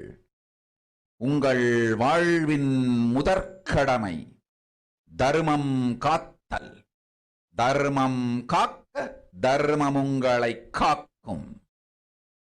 சனாதன ஹிந்து தர்மம் காக்க மறந்திட்டால் வாழும் உரிமையை நீங்கள் இழந்து விடுகின்றீர்கள். அதற்கு மேல் வாழ்ந்தென்ன அழிந்தென்ன?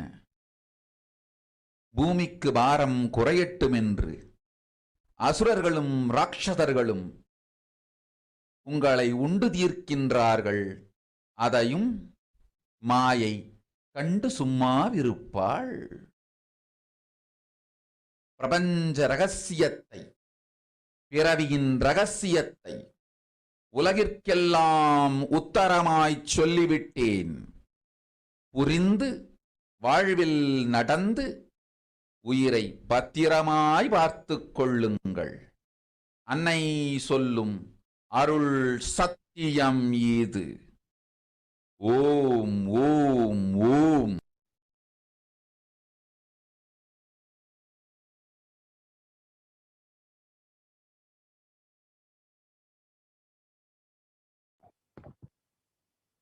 Let us look at the translation of Devi Parashakti's revelation. Listen, I'm the Jam, Yonijam, Jalajam, Bijam. Like this, in 4 types of birth, 84 lakh yonis, and all these births, the most greatest birth of them all is the human birth.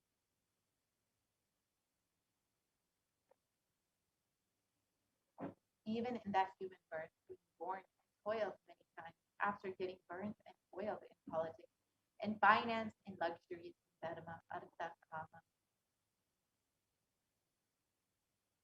Those who decide of not wanting this birth, wanting only moksha, only those will have the Hindu Dharma Yonijam, the Sanatana Hindu Dharma Yonijam of being born to parents. Human birth is Uttamam, the best, and Sanatana Hindu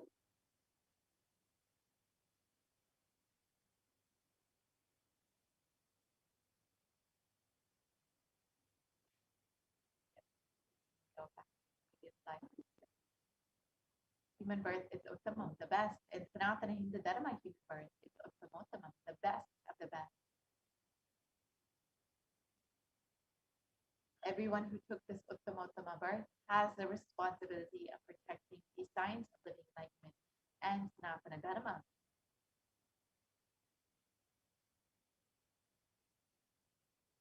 And also they have the right of experiencing its benefits. This right was given to them because of their commitment given by them to do this responsibility. After coming to Bhuloka, by getting mentally deluded and forgetting the Dharma of protecting Sanatana Dharma, Maya, she is taking away all of their souls. Understand carefully. I am giving the Sanatana Hindu Dharma Yonijam only for those who gave the commitment of protecting Sanatana Dharma, even by giving their life. After getting the body because of painful delusion, not dropping fear and greed, for those who forgot to protect Sanatana Hindu Dharma, Maya, she will immediately add them all to the list of those who are not worthy of living. Therefore, Rakshasas and Asuras are automatically taking away their life. Understand properly, for those who stand that even by giving their life, they will protect Dharma, will permanently have Virasvarika and Kailasa Padavi. For any reason, people who forgot to protect Dharma, having the Uttamottama birth of Sanatana Hindu birth, there is no other way for them. A Sanatana Hindu Dharma human birth is Uttamottama human birth. Your rights in this world are immense. Also, your responsibility in this world is large. Protecting Dharma is responsibility. Those who do not protect Dharma, they do not have the right to live. Understand properly, all those who took the Uttamottama birth, which is Sanatana Hindu Dharma birth, all of you understand. The first responsibility of your life is protecting Dharma. If you protect Dharma, Dharma will protect you. If you forget to protect Sanatana Hindu Dharma, you lose the right of living. After that, what bothers whether you live or get destroyed? Asuras and Rakshasas will eat you, so that the burden on earth is reduced. Seeing that, Maya, she will keep quiet. So now let us understand the responsibility of Hindus, as Devi Parashakti has revealed. We were given this birth, the Sanatana Hindu birth, because we have taken up the responsibility to protect Hinduism, and we have committed that we will protect Hinduism. So let us understand what is our responsibility exactly, and how can we fulfill this responsibility. Hinduism represents the world's most ancient yet progressive indigenous spiritual tradition. It is an open framework model of civilization that stands for global peace, vegetarianism, nonviolence, yoga, worship of nature, temple-based living, manifesting spiritual powers, and the inherent divinity of every being. And the Hindu nations were ecosystems where more and more enlightened beings could be produced, so that the enlightened civilization could be kept alive and its great gift shared with the world.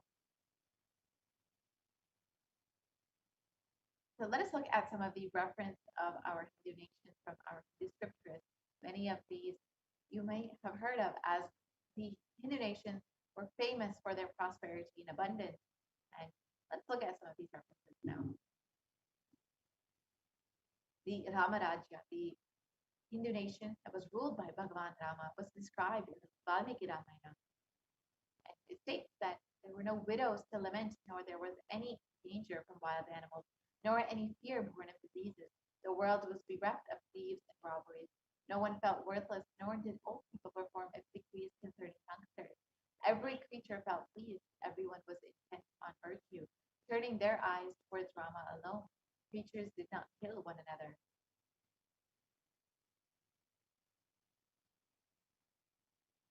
People survived for thousands of years with thousands of their progeny, all free of illness and grief.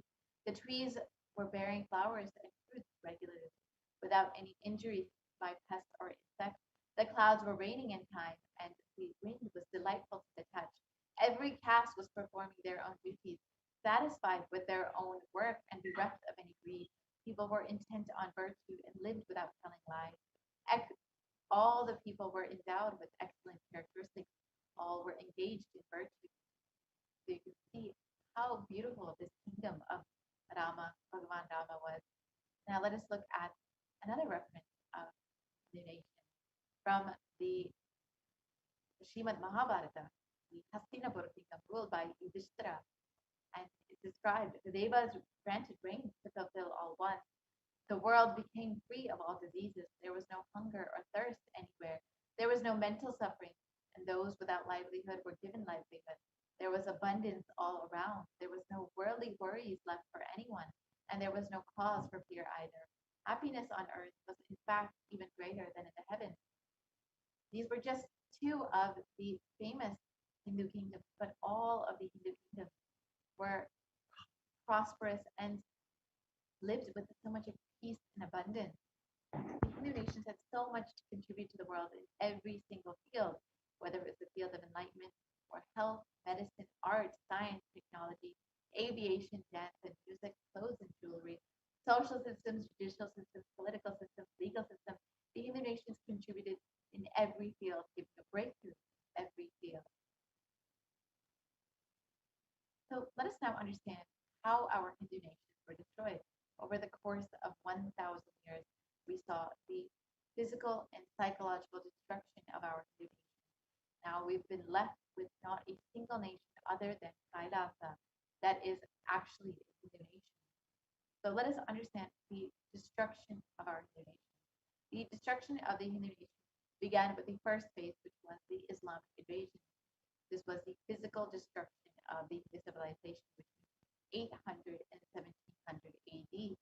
And Will Durant, a famous historian who studied India, has described that the Mohammedan conquest of India is probably the bloodiest story in history. The Islamic historians and scholars have recorded with great glee and pride the slaughters of Hindus, the forced conversion, the abduction of Hindu women and children to slave markets, and the destruction of temples carried out by the warriors of Islam during 800 to 1700 AD. Millions of Hindus were converted to Islam by sword during the period, and millions of more were raped and murdered and dismembered.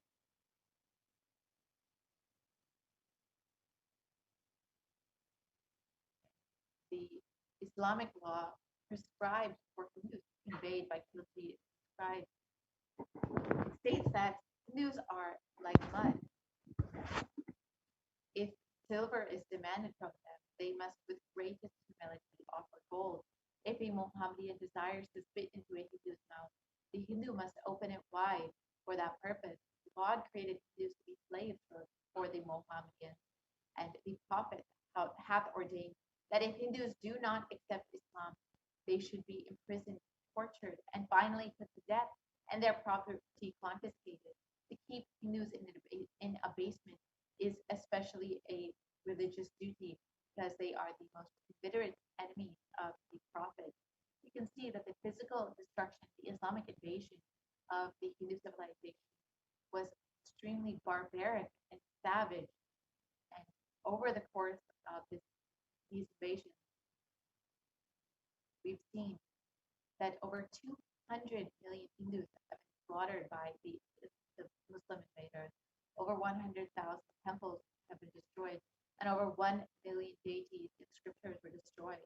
And the description of the Islamic invasion, the conquering army burnt villages and devastated the land, plundered people's wealth, took Brahmins and children and women of all classes captive, flagged them with thongs of rawhide, carried a moving prison with them, and converted the prisoners to obsequious Turks. Next phase of the destruction of the Hindu civilization came with the British occupation. This was the economic and psychological destruction of the Hindu civilization, which happened between 1700 and 1947 AD. And Will Durant again describes that I have seen a great people starving to death before my eyes, and I am convinced that this exhaustion and starvation are due not, as their beneficiaries say, to overpopulation and superstition, but to the most sordid and criminal exploitation of one nation by another in all recorded history.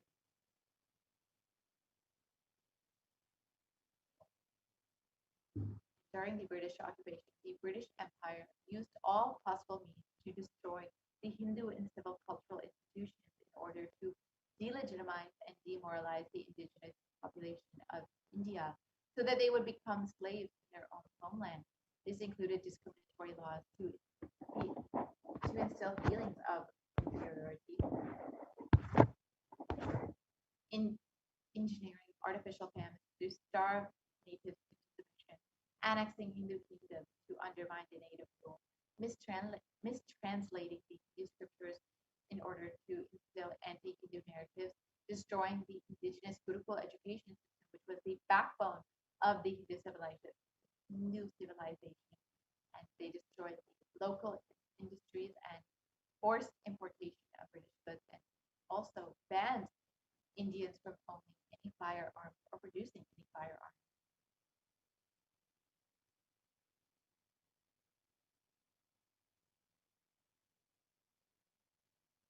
And over the course of the British occupation, over $45 trillion was looted from India over the course of 200 years. 45 million Hindus were put to death due to artificial famine and imposed poverty by the British policies, and 680 native kingdoms were usurped by the British Raj. And according to Shashi Tharoor of the Indian Parliament, the British came to one of the richest countries of the world, and over 200 years of exploitation, looting, and destruction reduced it to a poster child of third world poverty.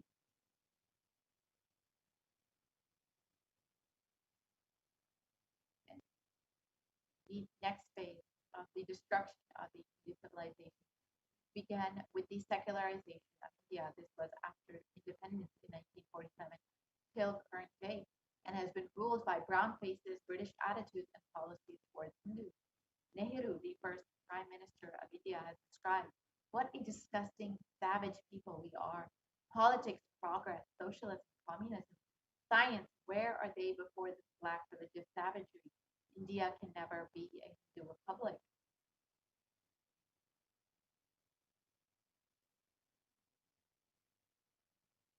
And B.R. Ambedkar, the first law minister and principal architect of the Indian Constitution, has described if Hindu Raj does become a fact, it will no doubt be the greatest calamity for this country. No matter what Hindus say, Hinduism is amendment to liberty, equality, and fraternity. It is incompatible with democracy. Hindu Raj must be prevented at any cost. You can see these are two of the first leaders of the three nations, so-called secular India, yet they clearly have a very anti-Hindu agenda.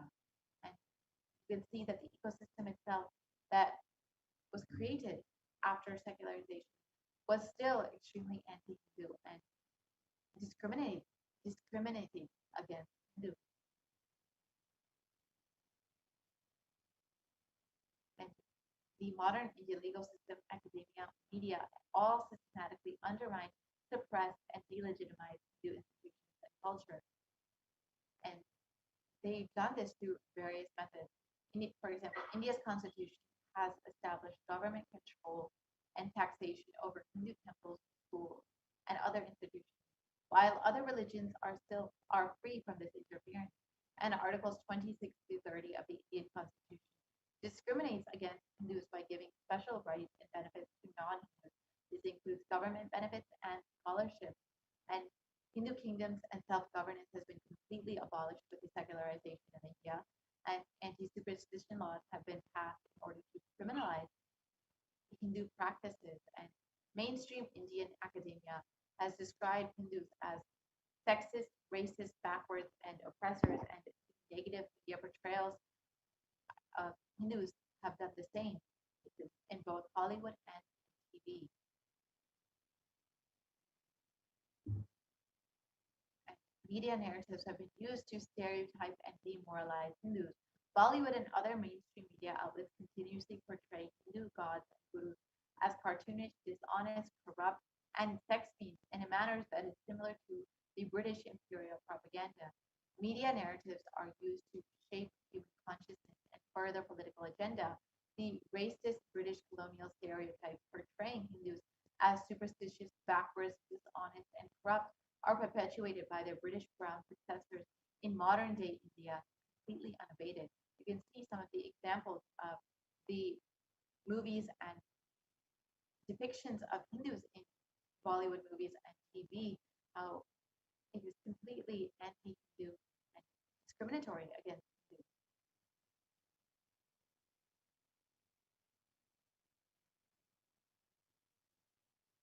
So now let us understand the revival of how the Hindu nation can be revived.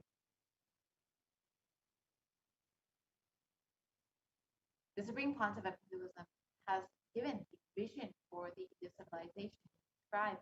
During the time of the Mahabharata, we Hindus had 56 deshas, 200 states, 1700 samsthanas, and 10,000 sampradayas. In all 56, we Hindus are persecuted. Now we have lost all except all 56. The last of all was Nepal. I am the collective voice of all the persecuted Hindus. I will revive and rebuild a Hindu nation, built on the Vedagamic principles as a refuge for all practicing and aspiring Hindus, a safe haven for all the persecuted.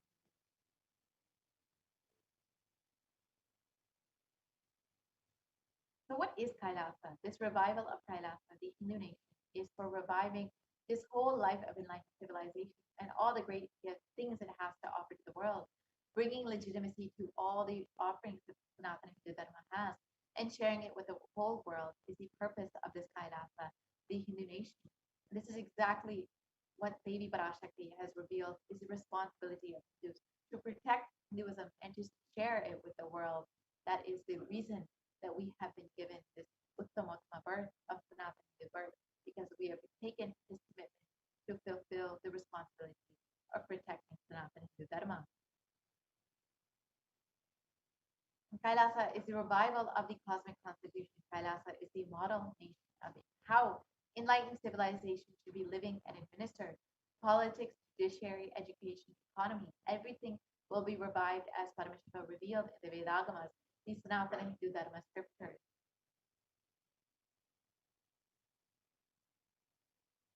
Being one of the most persecuted civilizations, Hinduism is on the brink of extinction, such that the next generation may know about Hinduism only through our history books. So what can we do to stand up for Hindu civilization and all that it has offered to the world?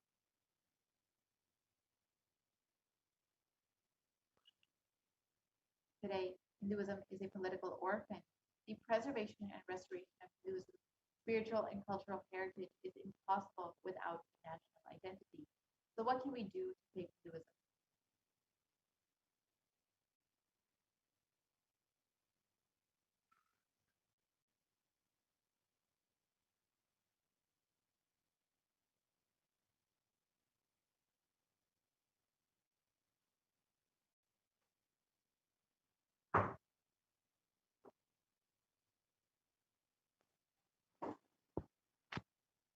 Let us reclaim our Hindu identity. As Devi Parashakti revealed, we've been given this birth, this phenomenon Hindu birth, because we have given the commitment to protect Sanatana Hindu Dharma.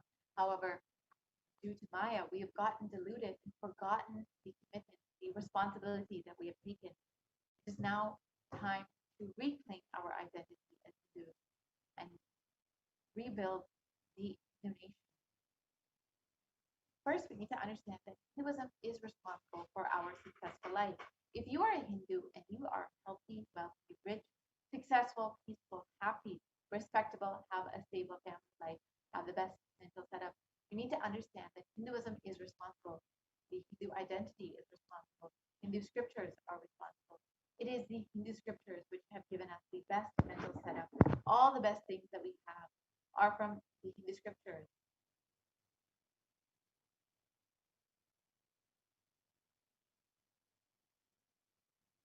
Hindus are among the richest and most successful ethnic community in the world. Hindu scriptures, Hindu lifestyle, our enlightened masters are responsible for this. The Hindu thought currents are responsible for this. And just to give one example, Hindus, it was reported in the Hindustan Times that Hindus are the most educated religious group in the US, and this is according to Pew study report.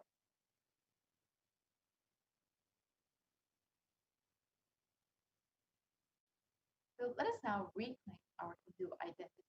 It is not just the anti-Hindu elements being active, it is the responsible Hindus being inactive that is responsible for this whole destruction of Hinduism. Let us now take the responsibility for Hinduism and let all the Hindus all over the world reclaim our Hindu identity. As Devi Parashakti has revealed, it is our responsibility to protect Sanatana Hindu Dharma. Let us understand more about this responsibility.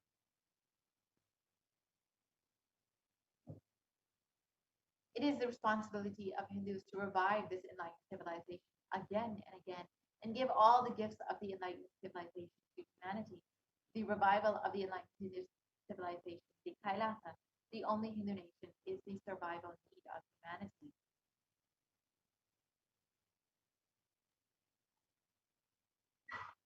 So this is an invitation to all of the Hindus out there, those who are born Hindus, practicing Hindus, those who are sympathetic towards Hinduism, those who are curious about Hinduism, those who want to explore and enjoy Hinduism. Please come and be a part of this revival. You can join to become a member of Kailasa. You can become an e-citizen of Kailasa by going to kailasa.org and signing up to be an e-Kailashian today. Become a part of this revival. Be a part of this revival of Kailasa, the only Hindu nation, and take up the responsibility that you have been committed to by protecting Sanatana Dharma. You can sign up today at kailasa.org and enjoy all of the benefits that Hinduism has to offer to the world and all the great gifts that the Supreme Concept of Hinduism is offering to the world. And you can also share all of these gifts with all of your friends and family and ensure that you are sharing this and protecting Sanatana Dharma. So now let us listen to what the Supreme Concept of Hinduism has revealed as a need for Kailasa, the only.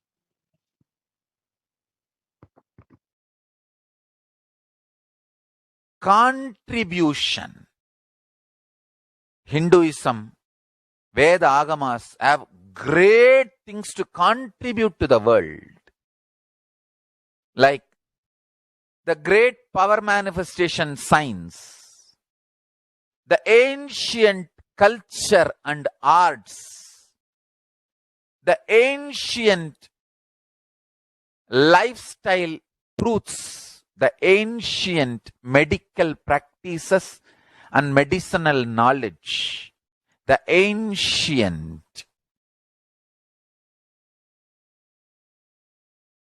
indigenous cultural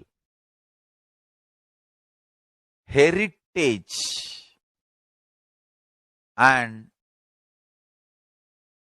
jewelry, perfume, dance, music, in every level, Hinduism has so much to contribute. Veda, Agamic traditions have so much to contribute. To share all this with the world, to contribute to the world.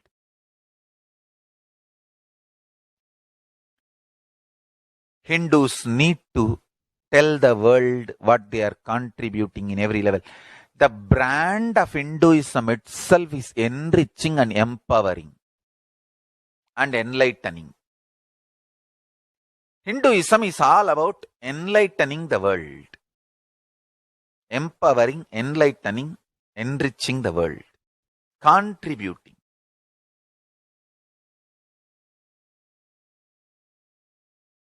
That is our spiritual life. That is our spiritual strength. That is our spiritual core principle. O humanity, I request you with folded hands, some one corner of the world, if you just give me few hundred acres, I will keep this whole science alive. Leave it for the whole humanity freely.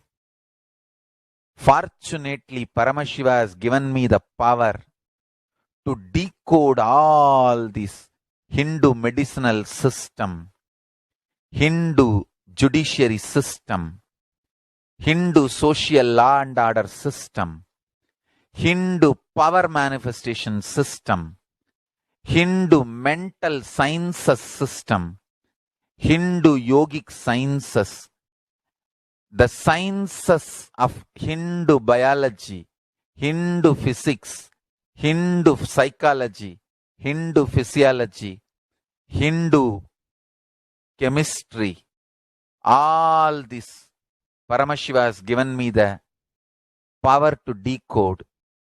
Whatever the remaining scriptures are available with the humanity, Paramashiva has blessed me, and I have collected, not only I have collected and organized, I can decode. This whole science can be kept alive in any one corner of the world. Just few hundred acres are given for me to live peacefully and exist peacefully. I can store this whole thing alive and contribute it to humanity. Humanity can become better and better and better. I can make the planet Earth so much better place to live. I am here to contribute, and I will continue to contribute.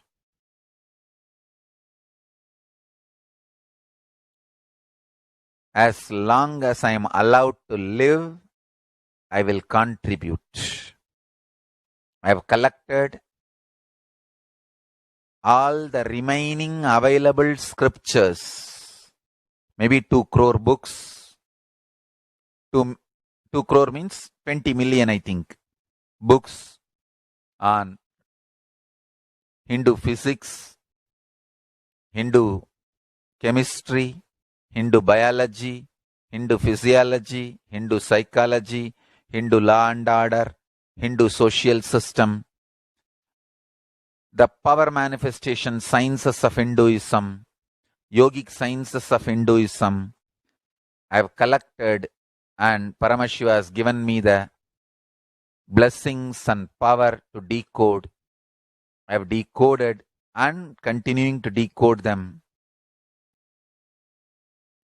If the humanity, somebody is kind enough to give me few hundred acres in one corner of the world and let me live peacefully, I can keep all the scriptures there and go on sharing with the world, revealing these whole sciences to the world, and go on contributing. I don't need anything other than one cup of curd rice every day. That's all. A cup of curd rice per day over. I can go on be giving this to the world. I can add to the world. I can make the world better place to live. That's all I have to say.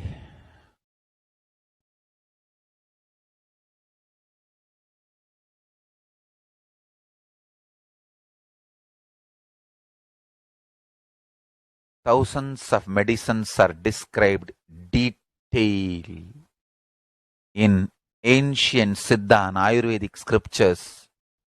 Paramashiva has given me the power to decode them, read them, and properly translate and map them to the modern day human language. And I am ready to work 20 hours a day. I just need few hundred acres where I can sit peacefully and keep this library, run a Gurukul where thousands of people can learn this and share it with the world. Understand?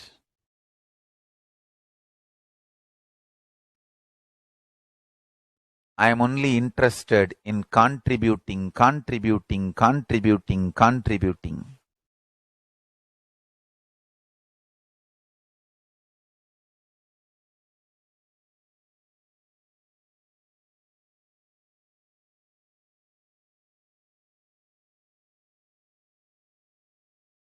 If we can decode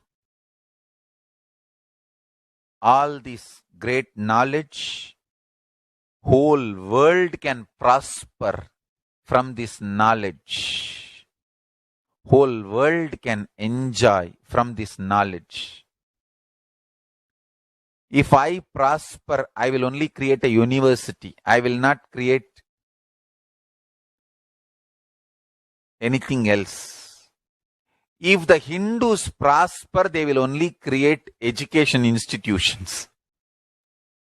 Because Hinduism is all about giving, contributing. If I prosper, I'll create university, that's all. Kailasa is all about university to decode the ancient sciences and share with the world. Understand? Every day I am sitting and going on decoding, writing notes on my books and writing details on my books. Whether it is making human beings manifest powers, and I have also now started downloading and decoding the science of making animals manifest powers. Whether making people manifest powers or healing,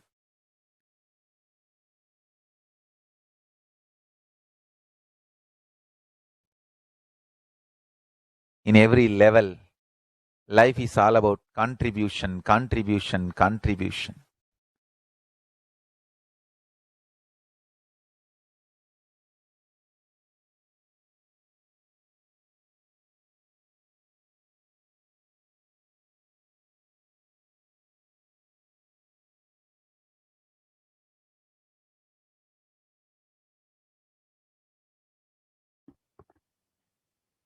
Now that we've understood what is the need for Kailasa as revealed by the three concepts, you can become a part of this revival of Kailasa by becoming an e-citizen of Kailasa by visiting kailasa.org and signing up to be an e-Kailasian.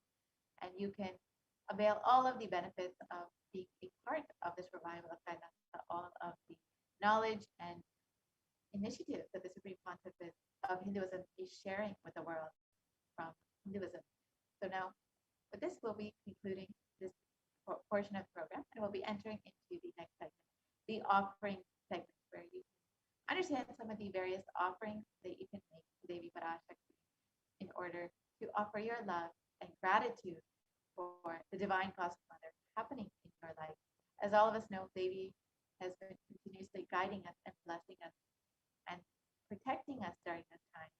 So if you want to offer your love and gratitude today, you can stay tuned for this next segment.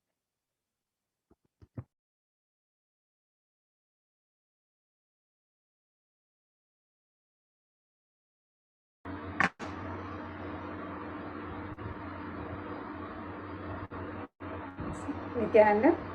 And now let us enter into this segment where we'll be learning more about the traditional offerings that we can offer to Devi Parashakti as we get ready to receive her darshan and blessings today.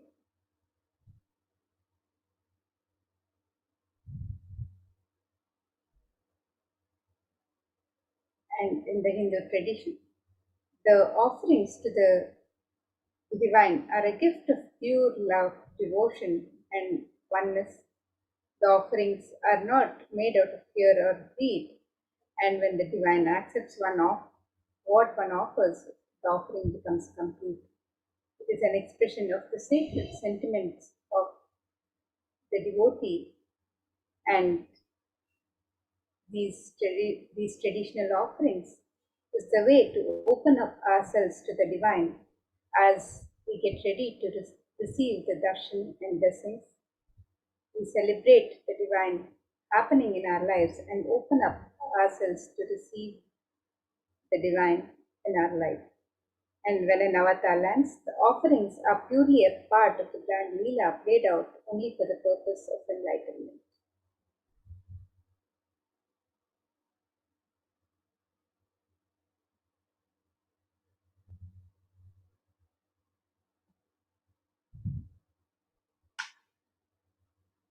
So as we get ready to receive Devi Parashakti and prepare ourselves to receive Devi Parashakti with our traditional offerings, let us contemplate on the beauty and splendor of Devi Parashakti through this Dhyana Shloka.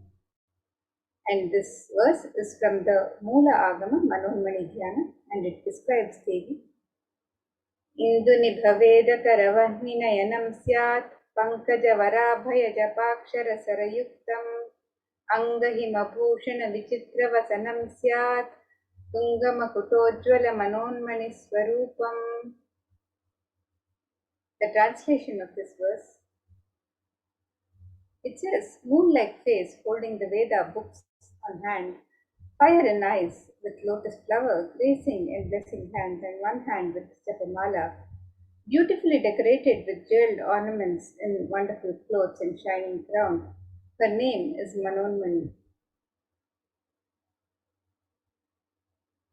And another verse on Devi Parashakti describes, Jayet Devim Trinetram Shashinibhavadanaam Vedahastam Dadhanam Savye Padmam Varadam Apare Chapayam Chakshamalam Divyair Abharanair Vibhushitatanam Brahmadivit Pujitam Devi Meva Manonmanim Pratidinam Kamarthadatrim Shubham.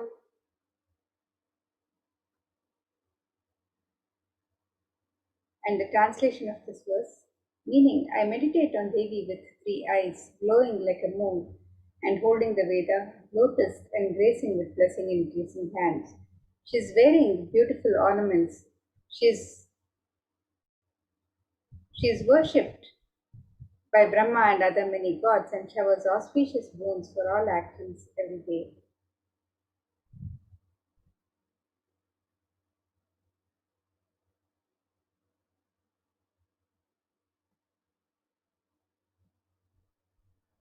And in the Hindu tradition,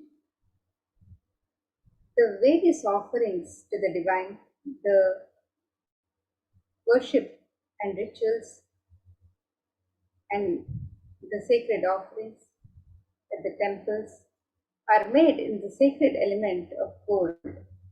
And let us now look at this verse from the Atharva Veda, which describes the significance of this divine element of gold. It says, Tredajatam janmanedam hiranyam agnirekam priyatamam babhuva somasekyam insitasya parapatata apamekam veda samreta ahutatte hiranyam trividastvai vishe. The translation for this verse, it says, triply born by birth is this gold, from the atoms of Agni is one. It becomes dearest to Agni. One fell away from the Soma when it was heard. One they call the seed of virtuous and powerful Apa, the watery molecules. Let that triple gold be for your long life. The gold is a divine element in the Hindu tradition. It purifies anything it touches. It is an element of great spiritual significance and spiritual power of healing and enlightenment. The vibration of gold has the power to infuse sattva energy and positive thought currents in anyone who wears and in anyone who sees or operates in its vicinity.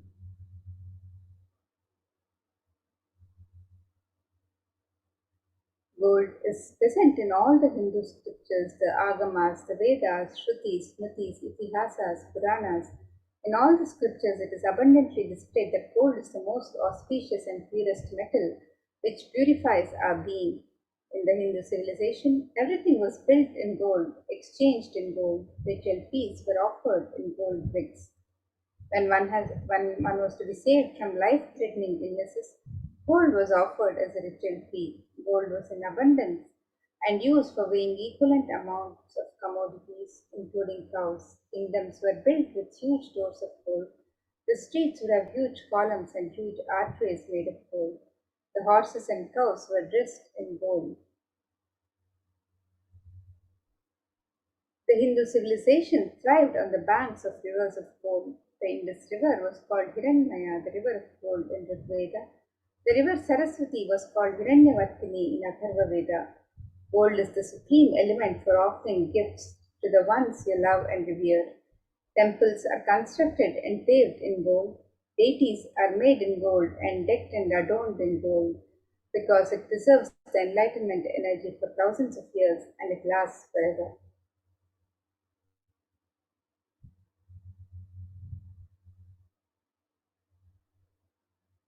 So now, let us look at the various traditional offerings that we can offer to Devi Parashakti today as we get ready to receive her darshan and blessings.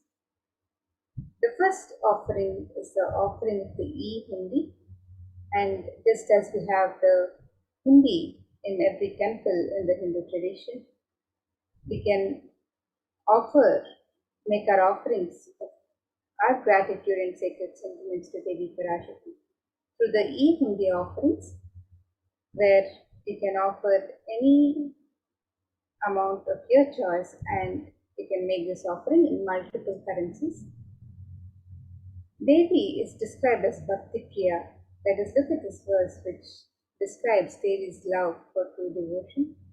It says, Bhakti Priya Bhakti Kamya Bhakti Vashya Bhayapaha Shambhavi Sharadharadhya Sharvani Sharmadaini. The translation for this verse, it says Devi is fond of true devotion and is realized through true devotion. She can be won over through true devotion and she removes all fear. If there's any fear in the minds of the devotee, Devi is sure to remove that fear. It is stated that Devi likes to be worshipped in autumn. Here it is meant the autumn of our lives, when thoughts turn more and more inwards, the role of the divine is known and understood clearly. The need for Devi worship then becomes stronger.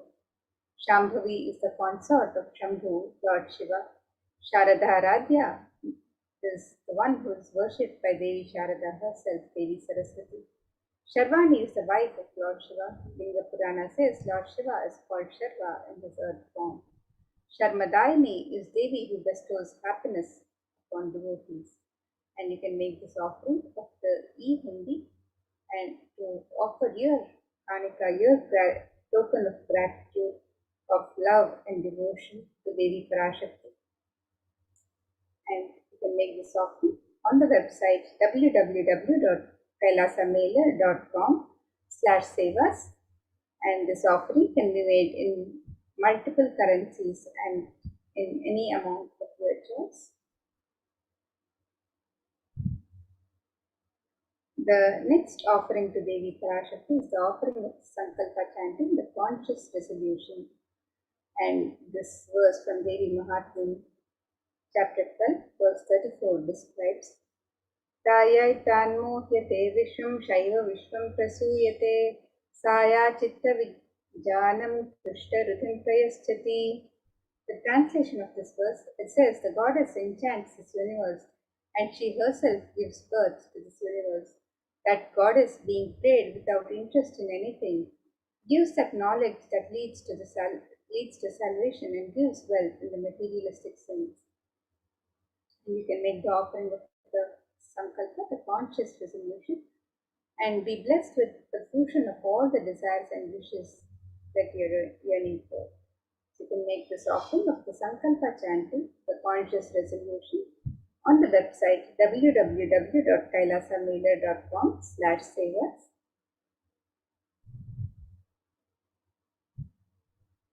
And the next offering to Devi Parashakti is the offering of the Sahasranama Swarnakasu, the offering of the pure gold coin inscribed with one of the 1008 sacred names of Devi Parashakti. And Devi is described as Nama Parayana Prita, she who likes the repetition of her various names. And this offering of the Sahasranama Swarnakasu, where each coin is inscribed with one of the 1008 sacred names of Devi Parashakti, is a very special and unique archana offered to the Mahameru of Devi Parashakti. And you can make this offering in 3 different denominations, and you can offer any number of coins as you wish to offer. And with this offering, when you make this offering of the gold coins inscribed with the sacred names of Devi Parashakti, which describe her Ananta Kalyana Gunas, the divine qualities of Devi Parashakti herself, you are also blessed to imbibe these very same divine qualities of Devi Parashakti. So you can make this offering of the Sahasranama Swarnakasu, the pure gold coin inscribed with one of the 1008 sacred names of Devi Parashakti, on the website www.kailasamailer.com/sevas.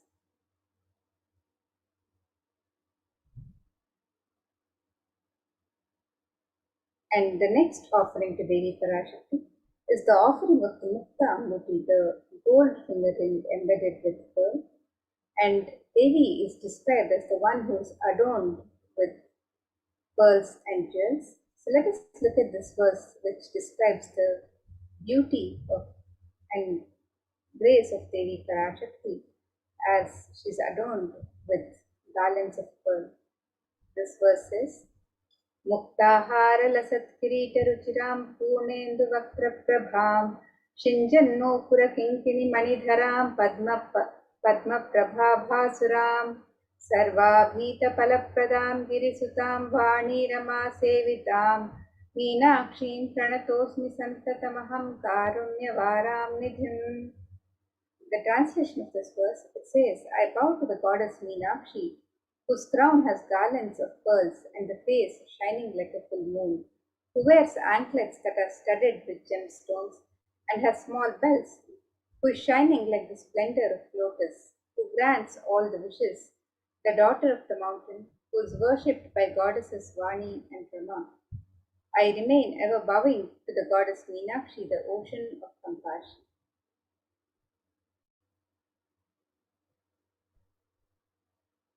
And you can make this offering of the Mukta Amruti, the gold fingering embedded with pearl, and be showered with the pure love and compassion of Devi Parashakti in all of your business endeavors.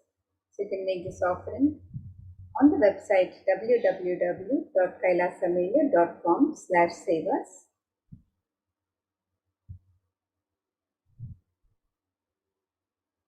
And the next offering is the offering of the Swarna Padma Pushpa, the gold lotus flower. And the lotus flower is described as a sacred flower which is used in the worship of the divine in the Hindu tradition. It is described in various scriptures. So let us now look at this verse from Kamika Agama, which describes one of the many significance of the use of the lotus flower in the worship.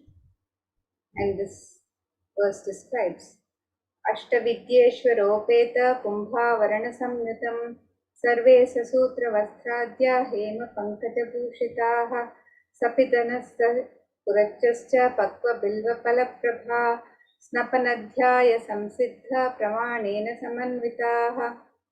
The translation of this verse, it says, all the kalashas should be wound around with a suitable thread and covered with new cloth. They should be adorned with the lotus flower made of gold. And there are hundreds of scriptural references in the Hindu scriptures for using the lotus in the worship of Paramashiva.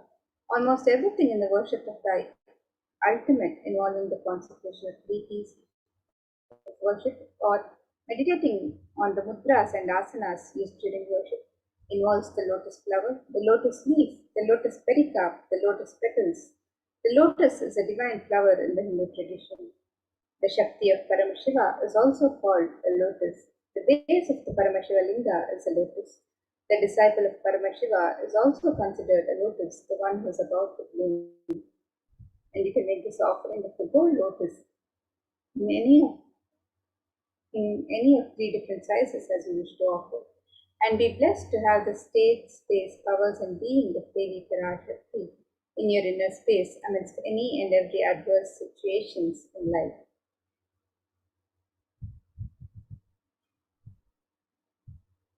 And the next offering to Devi Parashakti is the offering of the Swarnamekti, the gold totem. And this verse from Saundarya Lahari describes the beauty of Devi Parashakti's sacred lotus feet. It says, Nakhaditi Sanchanna Namajjanatamo Guna Padadvaya Prabhajala Parakrita Sarorubha. The translation of this verse, it says, you whose brightness from the toenails destroy the darkness of ignorance from the minds of devotees who prostrate at your feet. You whose brightness from your 2 feet overpowers that of the lotus flower too. And you can make this offering of the Swarnamekti, the gold totem, to adorn the sacred lotus feet of Devi Parashakti, and be in constant gratitude for receiving her blessings in even the most difficult aspects of life. You can make this offering of the Swarnamekti, the gold totem, to adorn the sacred lotus feet of Devi Parashakti. And you can make this offering on the website www.kailasamelia.com/sevas.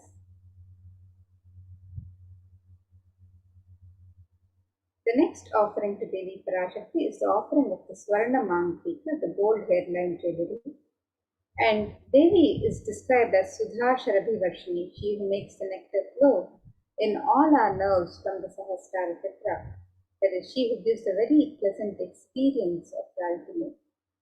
And the Swarnamamtika represents the nectar overflowing from the Sahasrara Chakra, which is fully opened with the sacred sentiment of gratitude. So you can make this offering of the Swarnamamtika to Devi Parashakti and receive the blessings of achieving the blissful state of overflowing gratitude in the space of complete completion. You can make this offering of the Swarnamamtika, the gold hairline jewelry, on the website www.kailasamelia.com/sevas.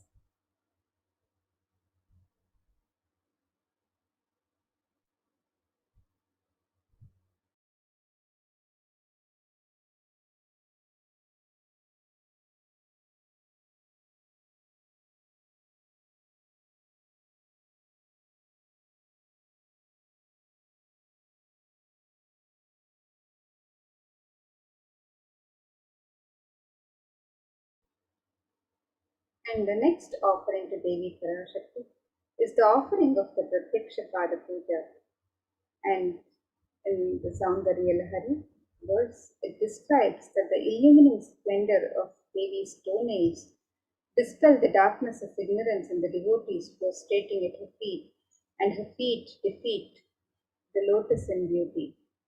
And it further states that the toenails of Devi Parashakti have been sharpened by constantly being touched by the crowns of the celestial beings who always prostrate before Devi. Tamoguna is the darkness, and tamas, which is indicative of the ignorance in the minds of the devotees, is removed by the devotees constantly prostrating before Devi Parashakti, and they attain the ultimate knowledge. And you can make the offering of the Pratyaksha Pada Puja, the traditional offering of gratitude from devotee to Guru. And you can make this offering of the Pratyaksha Pada Puja and be blessed with all the auspiciousness and blessings of Devi Parashakti and the Supreme Pontiff of Jagadguru Mahasamidana, His Divine Holiness Bhagavan Sri Nithyananda Paramashivam, who is the Nijavatara of Devi Parashakti herself. So you can make this offering of the Pratyaksha Pada Puja, the traditional offering of gratitude to Guru, on the website www.kailasamailer.com/sevas.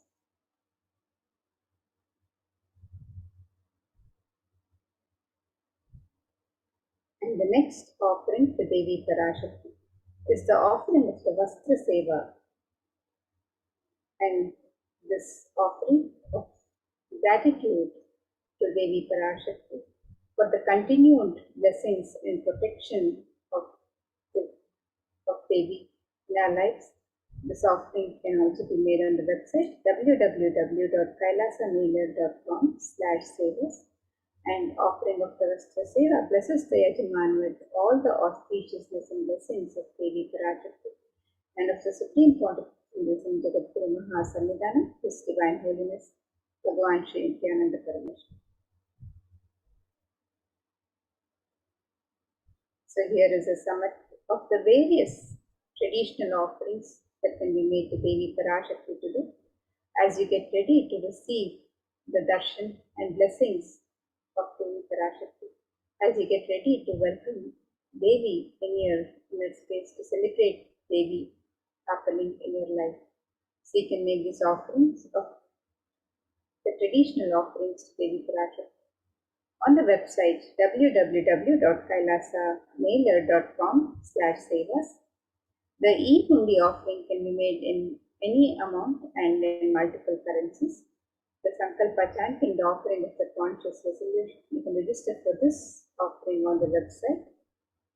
The Devi Sahasranam Swarnakasuta, offering of the pure gold coin, in each coin inscribed with one of the 1008 sacred names of Devi Parashakti. This offering can be made on the website www.kailasamailer.com/sevas, and this offering can be made in 3 different denominations and any number of coins as you would wish to offer. The Mukta Anguti, the pearl finger ring, gold finger ring embedded with pearl. This offering can also be made on the website in 3 different sizes. The Swarna Padma Pushpa, the gold lotus flower, can be offered in 3 different sizes.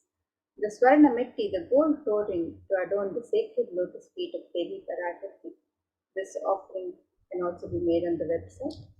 The Swarna Mamtika, the gold hairline jewelry, which represents the overflowing nectar of gratitude from the Sahasrara Chakra. This offering can also be made on the website www.kailasamailer.com/sevas, and you can also make the offering of the Pratyaksha Pada Puja, which is the ritualistic offering of gratitude from devotee to Guru, and the Vastra Seva, which is the offering of the sacred cloth to Devi Parashakti.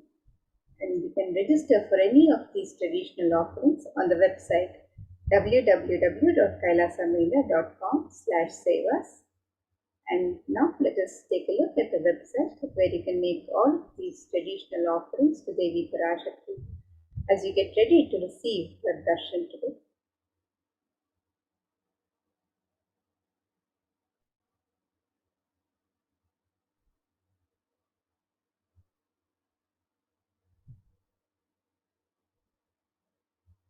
So here you can see the website www.kailasamela.com/sevas, and you can make your offerings to Devi Parashakti on these links on step 2. So you can make the traditional offering of ornaments or sevas to Devi Parashakti by clicking on this link on step 2. And you can also make your offerings for e-Hundi by clicking on the link for e-Hundi.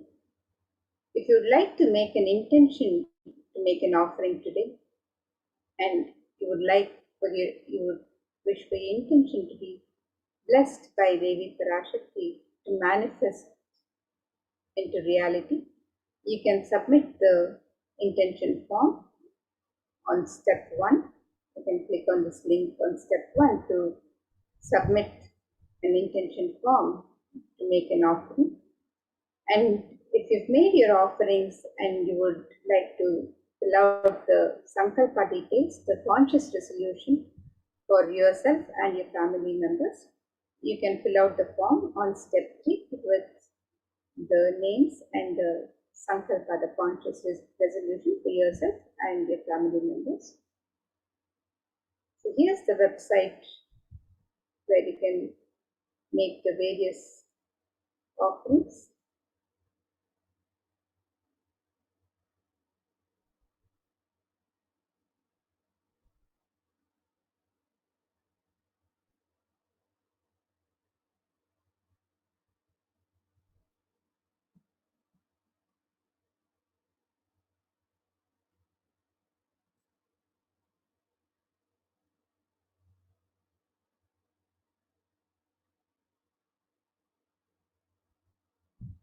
So here you have the website for the e-Hundi offerings, where you can make the offerings of the e-Hundi in multiple currencies and any amount of your choice.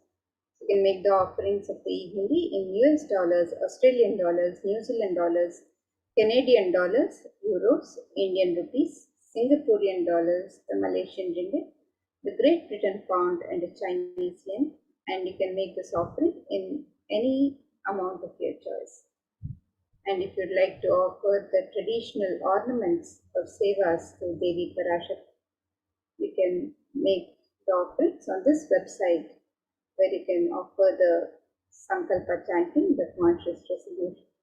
The Devi Sahasranama Swarnakas with the offering of the pure gold coin to Devi Parashakti, each coin inscribed with one of the 1008 sacred names of Devi Parashakti. This offering can be made in 3 different sizes and any number of coins as you wish to offer.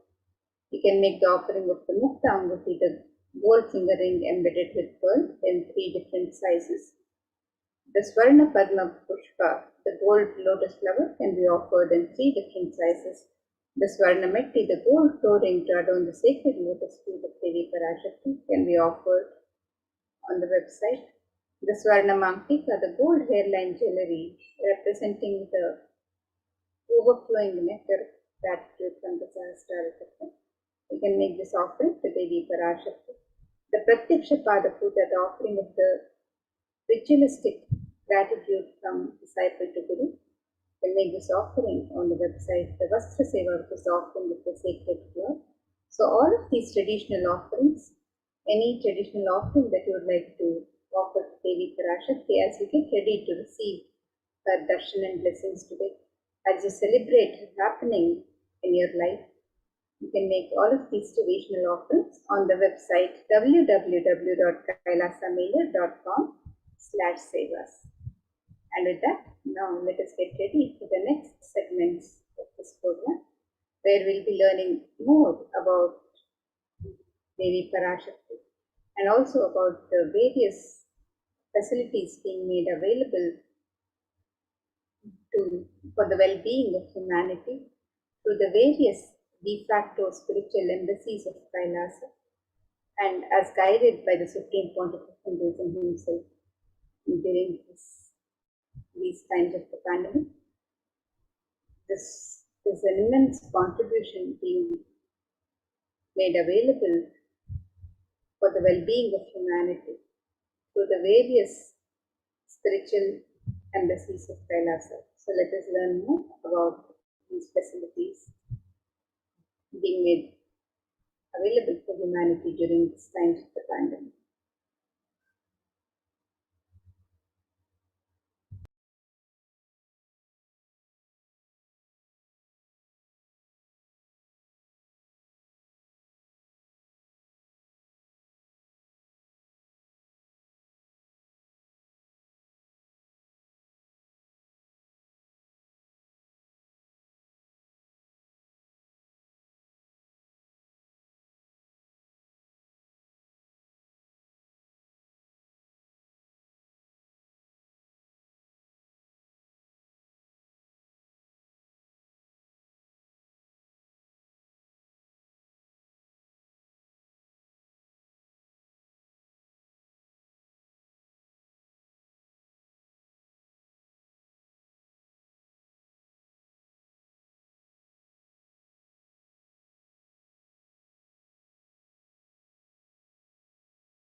Nithyanandam, everyone. Welcome back to this segment of the Kailasa's COVID Care Protection Centers, which are Kailasa's de facto spiritual embassies, with the blessings of the Supreme Pontiff of Hinduism, Jagadguru Mahasannidhanam, His Divine Holiness, Bhagwan Nithyananda Paramashivan's blessings. Let's start with the Sadguru Vandanam.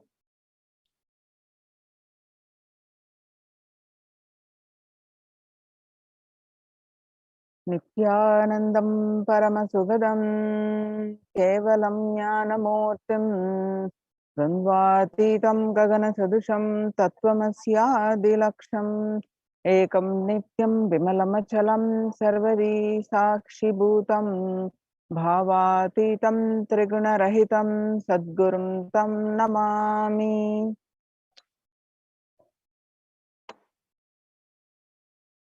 So what we learn from this segment today is concerning statistics on mental health and global peace across the world due to the COVID-19 pandemic. What are the Supreme Pontiff of Hinduism and Kailasa's contributions for global peace? Supreme Pontiff of Hinduism, spiritual solutions for COVID-19, Kailasa's COVID Care Protection Center, some glimpses, and Devi Parashakti, Akashic readings on Adi Kailas, and why temple-based ecosystem UN recognizes Kailasa's contributions. Join Kailasa's COVID Care Protection Center. Today, people around the world are trying to grapple with the grim reality that the pandemic is far from over. The aftermath of the current calamity promises to be much more devastating.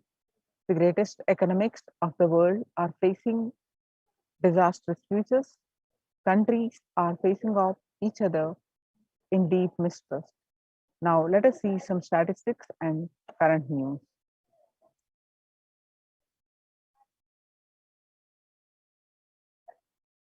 Record high cases in Australia amid the third wave of COVID-19.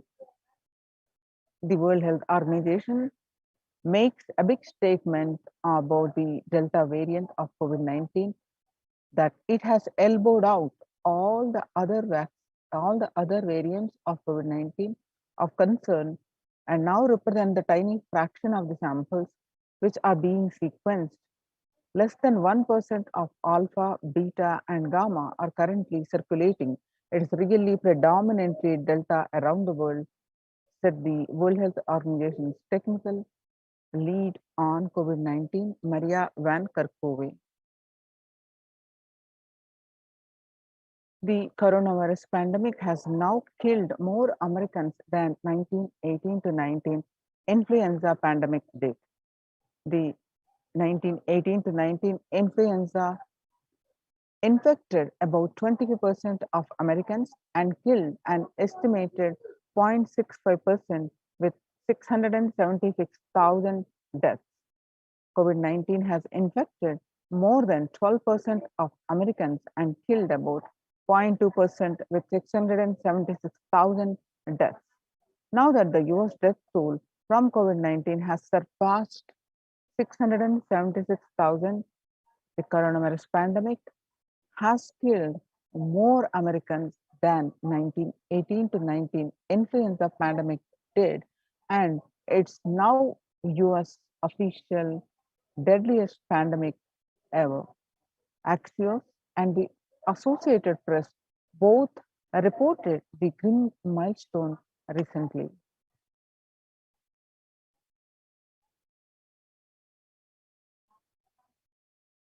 People infected with the alpha variant exhale 100 times more virus into the air than original COVID strain, says a study.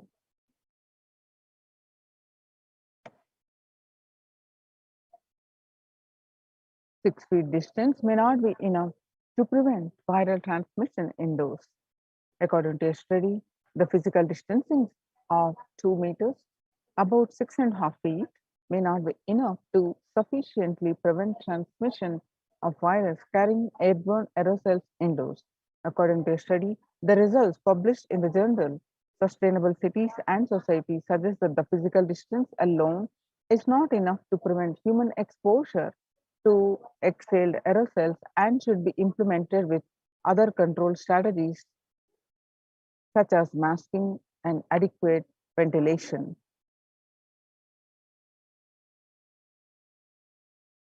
Even with emergence of the new COVID-19, the Delta strain remains the top concern globally, appearing to outcompete other senior officials at the World Health Organization said recently. In US, COVID-19 pandemic is nowhere under control, says the chief medical advisor, Mr. Anthony Fauci. He said, right now we are still in pandemic mode because we have 160,000 new infections a day. That's not even modestly in good control. In an interview with Axios, the US has reported 40 million cases of COVID-19 since the outbreak of the virus, with over 4 million infections adding up in the past few weeks. The increase in COVID-19 cases comes out as the US administration earlier this month announced that it is planning to provide booster shots of vaccine as the Delta variant has become dominant in the nation and is wreaking havoc. The surge in Delta variant is driven by the low vaccination coverage is in many communities across the US, according to the US Center for Disease Control and Prevention.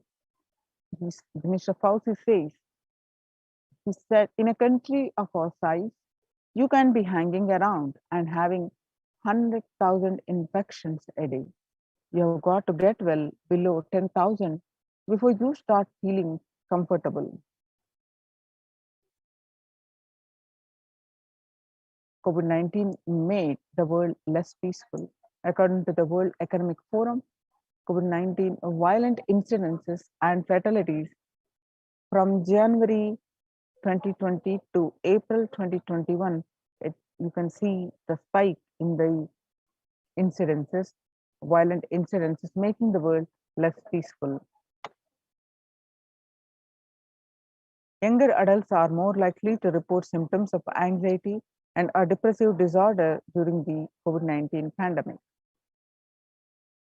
The average share of adults reporting symptoms of anxiety disorder And a depressive disorder, what it was in a 6 months period was 11%. Now it rose up to 41.1% in January 2021.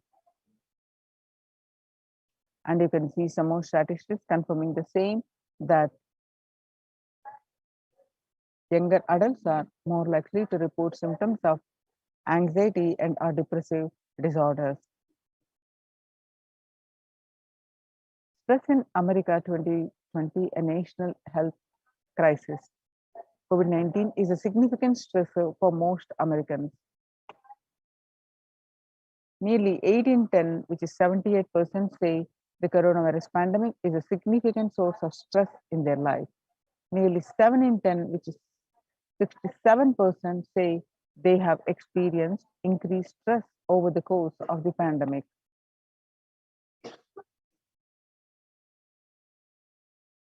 More than 60,000 US healthcare workers have contracted COVID-19 and 300 have died. Of the health workers who treated patients during the China's COVID-19 outbreak, 50% show signs of depression and 45% show signs of anxiety. Self-reported mental health among pregnant women and new mothers. Before the COVID-19 pandemic, the depression was 15%, and now during the pandemic, it rose up to 40.7%. And anxiety in pregnant women and new mothers. Before the COVID-19 pandemic, it was 29%. Now, this anxiety levels after the pandemic rose up to 72%.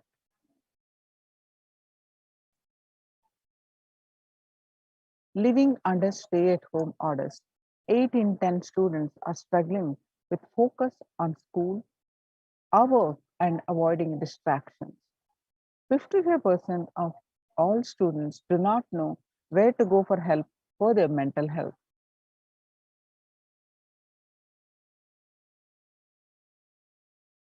Understanding the pandemic's impact on working women, nearly 82% of women surveyed said their lives have been negatively disrupted by the pandemic. And nearly 70% of women who have experienced these disruptions are concerned their career growth may be limited as a result. The global economic outlook during the COVID-19 pandemic, a changed world. With the pandemic is expected to plunge most Americans into recession in 2020, with per capita income contracting in the largest fraction of countries globally since 1870. International Labour Organization, COVID-19 is a threat to peace building in conflict-affected nations. The COVID-19 crisis has worsened already fragile situation. The ILO is more aware than ever of its responsibility to promote peace and resilience in the time of this global pandemic. In India, the Mumbai mayor says the third wave is already here. Breakthrough infections found in 25% of health staff. And the new COVID-19 variant Mu shows signs of vaccine resistance. So now that we are seeing the statistics across the world of the COVID-19 pandemic, which is resulting not only just health concerns, fatality, but it is affecting the mental health severely, especially the younger adults, and which is leading to affecting the global peace. So how to cope up with the current COVID-19 pandemic? It is important to address the COVID pandemic, which is seeing another wave destroying many more lives.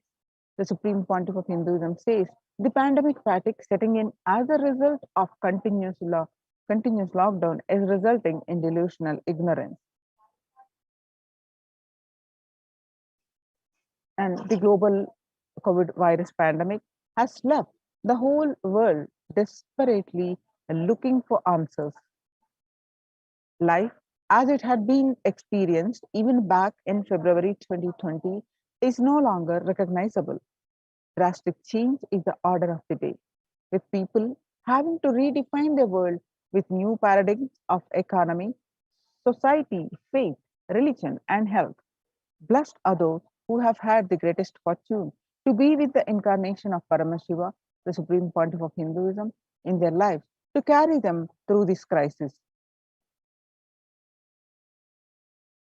So, if you are in India, make use of this opportunity and save your life.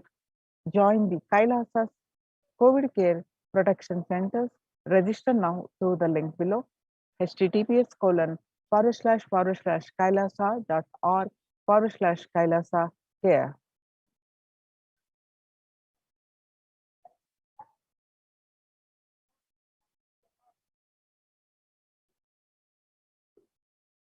Sustainable developmental goals. Making peace with nature is possible. If we start now, making peace with nature is possible only if we start now. Even amid pandemic, 2021 can go down as the year we made peace with nature and set the planet to healing. Our environmental, social, and economic challenges are interlinked. They must be tackled together. For example, we can achieve the sustainable developmental goals, including ending poverty by 2030, if climate change and ecosystem collapse are undermining food and water supplies in the world's poorest countries. We have no choice but to transform our economics and societies by valuing nature and putting its health at the heart of all our decisions. Now you can see a small clip, making peace with nature.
The World Health Organization Health and Peace Initiative. In the words of the Director General of World Health Organization, Dr. Tedros, there cannot be health without peace and there cannot be peace without health. If individuals and groups enjoy equitable access to health services, fulfilling their rights to physical and mental health, and health actors design neutral health interventions and promote trust and dialogue, and communities are empowered to cope with violent conflict, then health coverage is more universal. Grievances can be heard and addressed to generate trust around health emergency concerns. Affected communities are more likely to make meaningful contributions to peace and reconciliation and to resist incitement to violence. United States Institute of Peace. Amid COVID, we need enhanced international coordination to build peace. Tackling the pandemic and building resilience in fragile states require concerted international action at local, national, and global levels. As the humanitarian and economic toll of the COVID-19 pandemic continues to grow, so does the risk that this crisis will fuel new conflicts around the world, while streaming prospects for resolving ongoing ones. Stronger health systems and universal health coverage must be a priority. The remarks to the General Assembly Social Special Session in response to the COVID-19 pandemic. For the first time since 1945, the entire world is confronted by a common threat, regardless of nationality, ethnicity, or faith. A new social contract between people, governments, and private sector, civil society, and more can tackle the roots of inequality with fair taxation on income and wealth, universal beliefs, and opportunities for all. Now let us see the Supreme Pontiff of Hinduism contribution towards the global peace. Vedic civilization beautifully describes that yastu sarvani bhutani atmani ivana pushyati sarva bhuteshu chatmanam tadona vigugupchate. Isha Upanishad verse 6, global peace is the byproduct of individual bliss.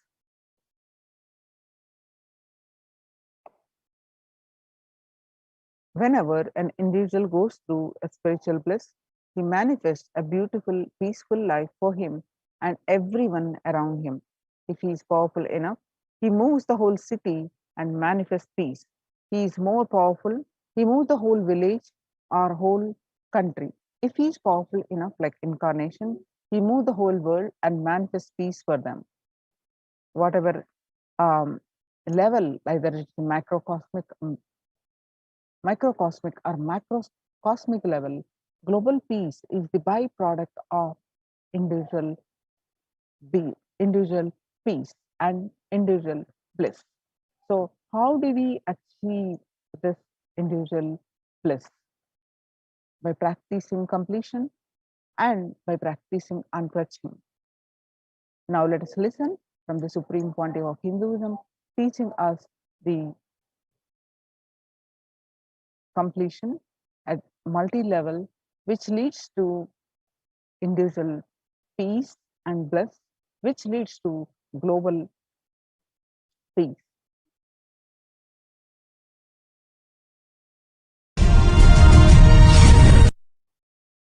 Expand on the science of completion. How the science of completion can directly impact the consciousness you are carrying and the consciousness embodied in many bodies.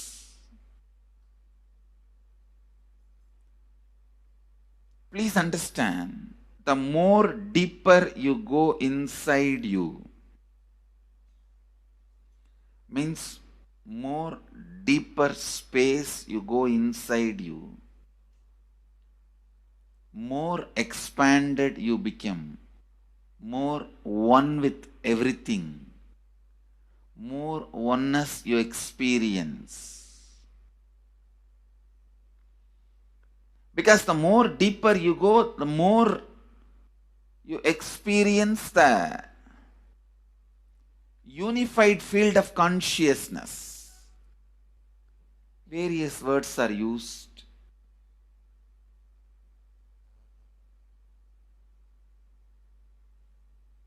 Some of the Hindu traditions uses the word Atma, Brahman. Some of the Hindu traditions use the word Nirvana.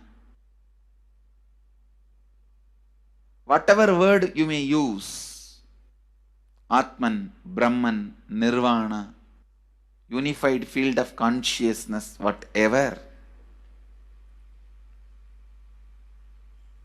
But one thing I want to tell you, the deeper and deeper you go in your inner space, you experience the vast oneness. The more superficial you are, the more incompletions you carry with others, even with yourself. The more superficial you become, even your own right hand and left hand fights with each other. Different Parts of you fights with you. Different thoughts of you fights with you. Even you fight with you, the more superficial you go, the more deeper you start traveling. First, you get integrated. The you fighting with you stops. Then, the people around you get integrated. They fighting with you stops. Completion with yourself, then completion with others, then comes completion with other things, not just living beings, even with inanimate beings. The completion starts happening. Even with a nature, completion starts happening. Please understand, the more deeper you travel, the more deeper you go,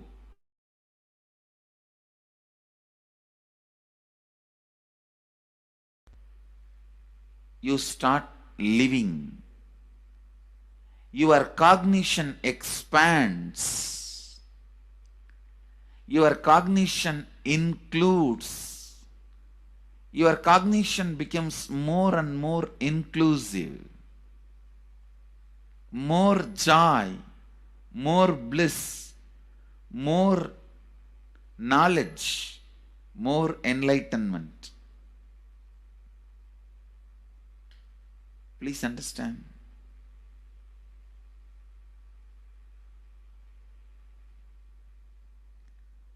The more and more completion happens in you, you will see everyone around you feels complete with you.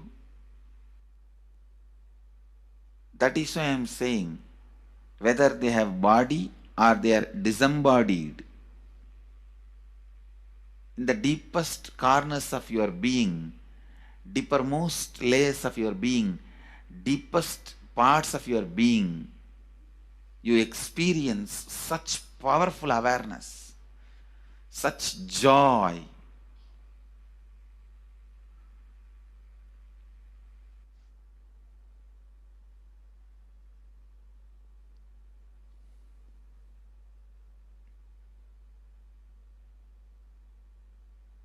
Going into the deepermost corners of your being not only is a joy, it's a power. Because suddenly you will see everybody around you, everything around you listens to you. It really becomes a vibrant power where the tendency to exploit is not there. Listen, that's a very important thing. Power without the tendency to exploit. Because as long as you feel the other person is separate from you, when you get the power, it will always be used for exploiting. Because the other person is separate from you, then naturally what you will feel? Let me suck all the possible energy, intelligence, time, talent, treasure. But when you feel the other person is your own extension, you will see, you will be showering so much, enriching so much. The power you have will not be exploiting, it will be enriching. I tell you, even if death comes at this moment, I can tell you very clearly, I can face the death directly and tell the death, I have enriched every human being more than what I received from anybody. I have given to every human being whom I met in my life more than what I received from them. My accounts is clear. I'm ready, come on, let's go. My accounts is clear. I don't have debt. No credit card money to be paid, loans to be paid, no debit card, no credit card. My accounts is clear. Understand, when you feel everyone is your extension, the power given to you, the power you gain, see, any living is power. Powerful way. Even in that, you will become powerful. So any lifestyle you choose, you will get power in that field. Whether it is exploiting or enriching, murdering or raping or go on serving. Whatever lifestyle you choose, living is power.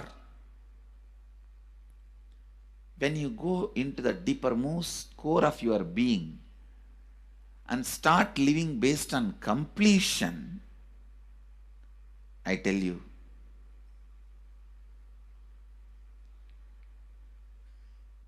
the first power you will experience is everything around you listens to you.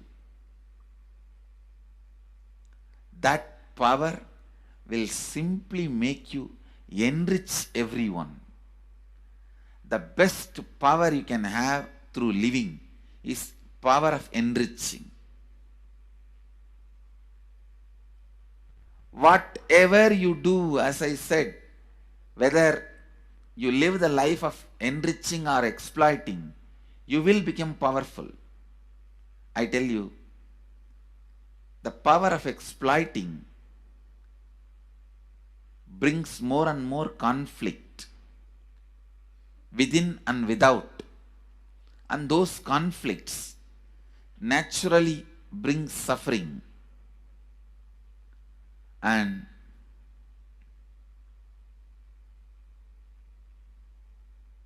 the power of enriching brings more and more completion in you and in others. This full month, Nithyananda Sangha all over the world. The other day I was seeing, we have officially presence in more than 50 countries. As devotees, group of devotees, we have presence in 100 countries. All over the world, we are going to celebrate this whole month for Global Peace Month, impacting global peace. All of us this whole month will live completion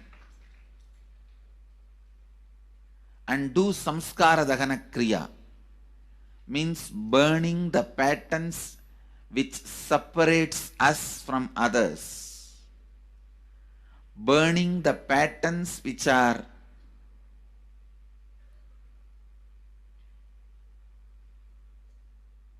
constantly keeping us in a superficial level. All over the world, we will be doing samskara dahana kriya, burning our patterns and leading us to more and more completion. And we also have special 3 Nitya Dhyana Yoga program teaching people science of completion and facilitating samskara dahana kriya. This month, 20th, 21st and 22nd,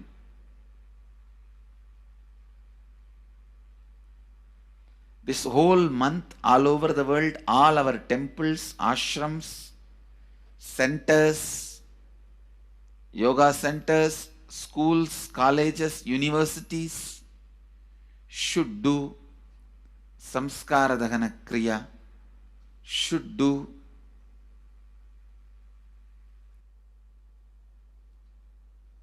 the practice of burning all the incompletions and patterns which leads to conflicts bringing more and more peace inside us and outside us, spreading peace. This whole month, let's impact global peace. Let us really contribute to the global peace, not just talking about it. Let's do it. Let's do it. Not just talking about it. Let's do it.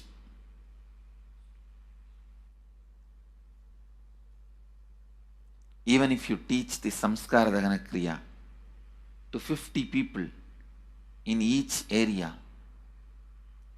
each place where we have centers, ashrams, temples, two-way centers, yoga centers, even 50 people, each Tanidar teaches, enriches them with this science.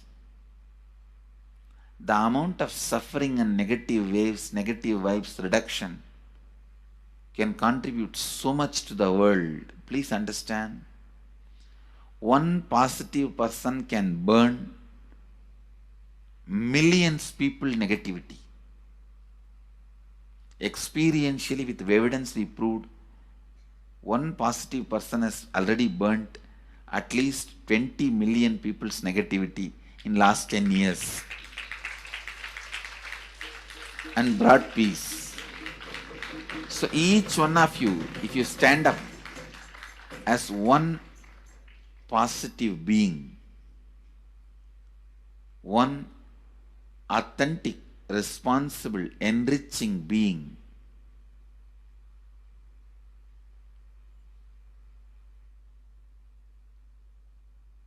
I tell you,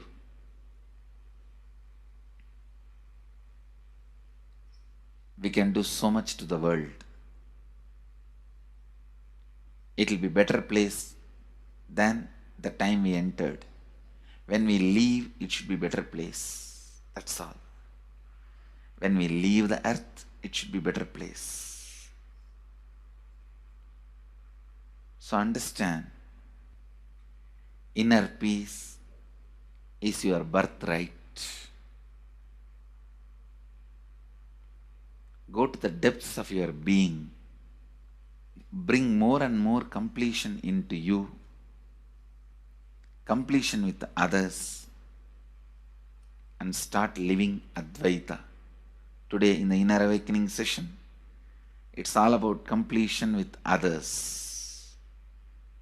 So last 6 days, literally, you worked so much, one by one by one by one by one, layer by layer by layer by layer. The completion with yourself. Now comes completion with others. Today, we are starting the science of completion with others.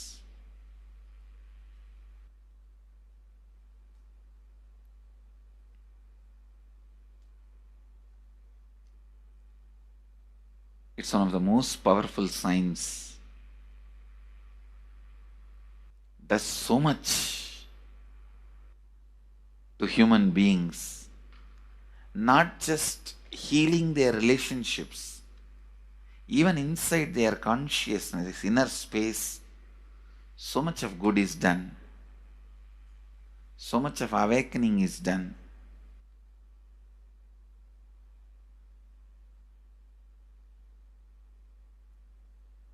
See, when you have completed with others, the kind of strength you feel is the power of Advaita. Strength of Advaita. Today the Inner Awakening sessions are all about completion with others. We have long session today working on completing with others. So with this, because today we have a long session with Inner Awakening, we are also lagging behind the syllabus. Actually, it is a good news. It's not a bad news because participants.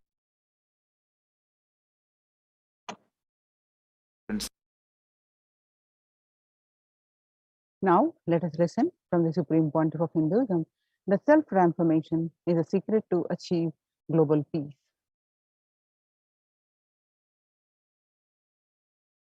Social answer means I'll tell, oh, you should all work for global peace. You should all work for turning the world. You should work for revolution. You should work for all these, that things. You should vote only the party which says that it will stop the war and all these things. This is the social answer. Nonsense. If you want the honest answer, I tell you, simply transform yourself. You can't do anything. If at all you can do, you would have done it. Be honest. If you can do, you would have done it. You are raising this question because you are not able to do. Am I right? So let us be very clear. Let us be honest. We are not able to do. Socially. That's the truth. That's the reason you are sitting here and raising the question. I tell you, understand few important things. There are a lot more attached to this question. There are many things which is attached to this question. We always feel the present is the world is totally spoiled. It is not going according to the rules or how it is supposed to be. It was wonderful once upon a time. In ancient time, things were going properly. Everything was well and great. And I tell you, 10,000 years ago, they found some writings on stone in Harappa Mohenjo-daro culture. Some stone writings have been discovered. The other day I read a beautiful book about that stone writings. That writings, it says, oh, nowadays the society is not as it should be. So much of war. There is no peace. In the early times, there was so much of peace. Society was really great. Things were as it should be. And it almost looks like a today newspaper editorial. 10,000 years ago, the same thing carved on a stone. Then understand, there was no such time as only good prevailed. It is just a fantasy. Hinduism, they call it Satya Yuga, the age of truth. There was a time only truth prevailed. And every religion, Christianity, they say the Garden of Adam and Eve. There was a time everything was wonderful. Every religion has got the fantasy. The past was great. There was golden past. Always the idea of golden past exists only in the past. The more you go back, again you say the past was great. And I tell you one thing, it is a wonderful way of postponing accepting the reality. Otherwise, I can be sure the world was same as it is today. Whether it is 5,000 years ago or 10,000 years ago. Maybe one thing, there was no CNN channel that time. So the news did not reach you so quickly. That's all. The news did not reach you so quickly. That may be the only difference. But otherwise, I can be sure the good and the bad was equal. Good and the bad was equal. The same amount of wars were there. All the other things were there. You read the Puranas, the mythological stories of India, you see enough of things. Enough of dirty things. I think sometimes I find a little more. And if you read completely the Puranas or the Hindu scriptures, there are a lot of things much worse than modern day. The criminal activities or bad things or negative things, whatever you say, all this stuff. And never think only present day is corrupted or violent. In the ancient days also, all these things were there. Only one thing was not there, the CNN news or the internet. So the news did not reach you. But otherwise I can tell you, enough the good and bad was there. It always will exist. It will exist. All you can do is, if you awaken yourself, If you reach the enlightenment state, you can go beyond it. And I tell you, enlightenment is the only service you can do to the society. Just become enlightened so that you will reduce the negativity. Now, as of now, you are also the part of negative group. Naturally, we will be a negative group. As long as we are unenlightened, we will be the part of collective negative consciousness. So if you become enlightened, at least you will reduce your weight. That's the only thing we can do. Nothing else can be done. So all I request you to do is just become enlightened. Realize that you are a lion. That's the only way to help yourself and the society. Otherwise, all revolutions, you see, all revolution again end up as one more tradition. In last 2000 years, 3000 wars have happened in the humanity. In 2000 years, 3000 wars. Human beings have not done anything except doing wars, except fighting. Everybody claims he wants to do revolution. He wants to spread peace. You see, every country claims their army is a defensive army. Then who is offending? Tell me. Every country says defensive army. Then who is offending? These are all just, games. The idea of peace is a pure game. Everybody wants to spread the peace according to them, not according to the other person. They want peace according to them. The other day I was in one interreligious gathering. One guy is preaching, let all of you convert to my religion so that we will not have fight. He wants peace the way in which he wanted, not the way in which. And there's a beautiful saying, the sword of Muhammad, it is written, peace alone should survive, something like that. He has written some statement about the peace on the sword. We all take sword to spread the peace. So no revolution is going to help, because in last 2000 years, 3000 revolutions have happened, but still world is same, I think much worse. So no revolution is going to help, only individual evolution is going to help. So be very clear. Instead of working in the outer world, start working in the inner world. That will help you and society some way.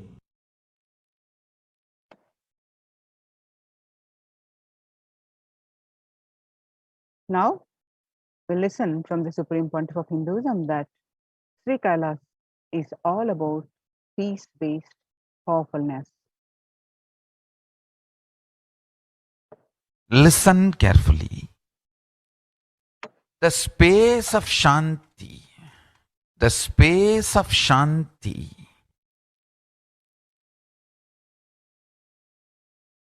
is where Kailasa grows. Listen carefully. It is in the deep powerfulness of peace, or peace-centered powerfulness is the ground, breeding ground for Paramashivatva to manifest. Please understand. Like how pure mirror reflects everything, pure Shanti-based Shakti, peace-based powerfulness reflects Paramashiva. Paramashiva manifests in peace-based powerfulness. Please understand. Neither violence nor powerlessness. Powerlessness is weakness. Violence is abusive. Peace-centered powerfulness. Powerfulness-centered peace. All the Upanishads starts with peace, completes with peace. Shanti mantra. Starts with Shanti mantra, gets completed with Shanti mantra.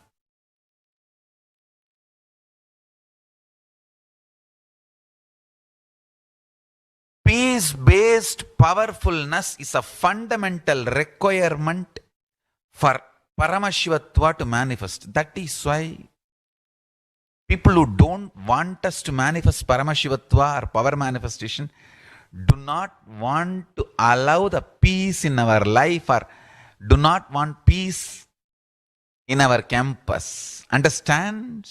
But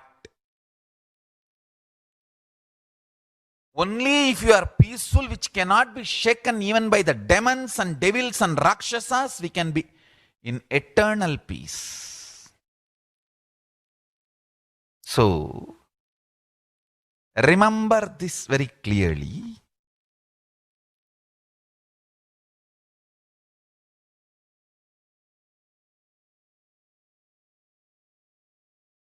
Peace alters the very DNA structure, genetic structure, the core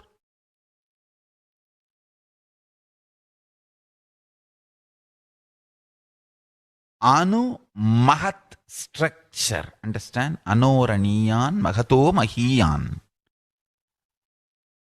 The consciousness in you is atom inside the atom, Mahat, more than Mahat. That Anoraniyan Mahato Mahiyan. That consciousness starts growing in you with more and more peace-based powerfulness developing in you. Nothing can be compared to unclutching. Spend more and more time, energy in unclutching. It will never be wasted. Time spent on unclutching is the most productive time for you in your life, because unclutching completely makes you altogether a different material. Understand? It makes your very biomemory, muscle memory, core structure, molecular structure, genetic structure, DNA structure, everything, all the 8 energy flow circuits, 7 energy flows, 1 the pure conscious explosion. So totally 8 energy flow circuits exist in you. All the 8 explodes when you unclutch. Understand? Unclutching is the space of Sri Kailasa.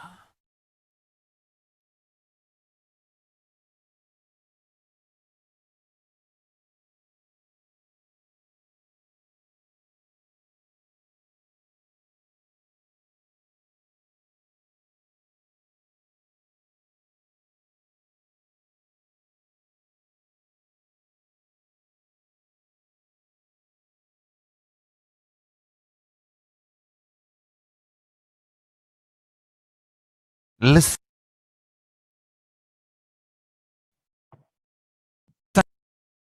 Listen.